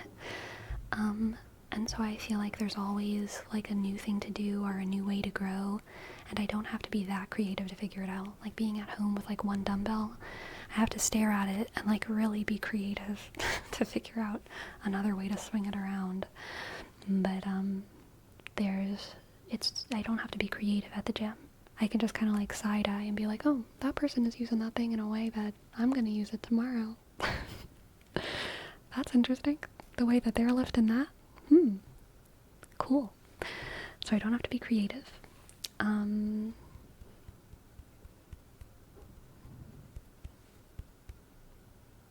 I just like the feeling of working out. It's a good feeling. Do you ever get people approaching you? Never. Bless. I wouldn't mind if they did though. Like, I'm not at the gym to socialize, but also like I don't hate the people that I'm next to. And if they wanted to chat, then I would be okay with that.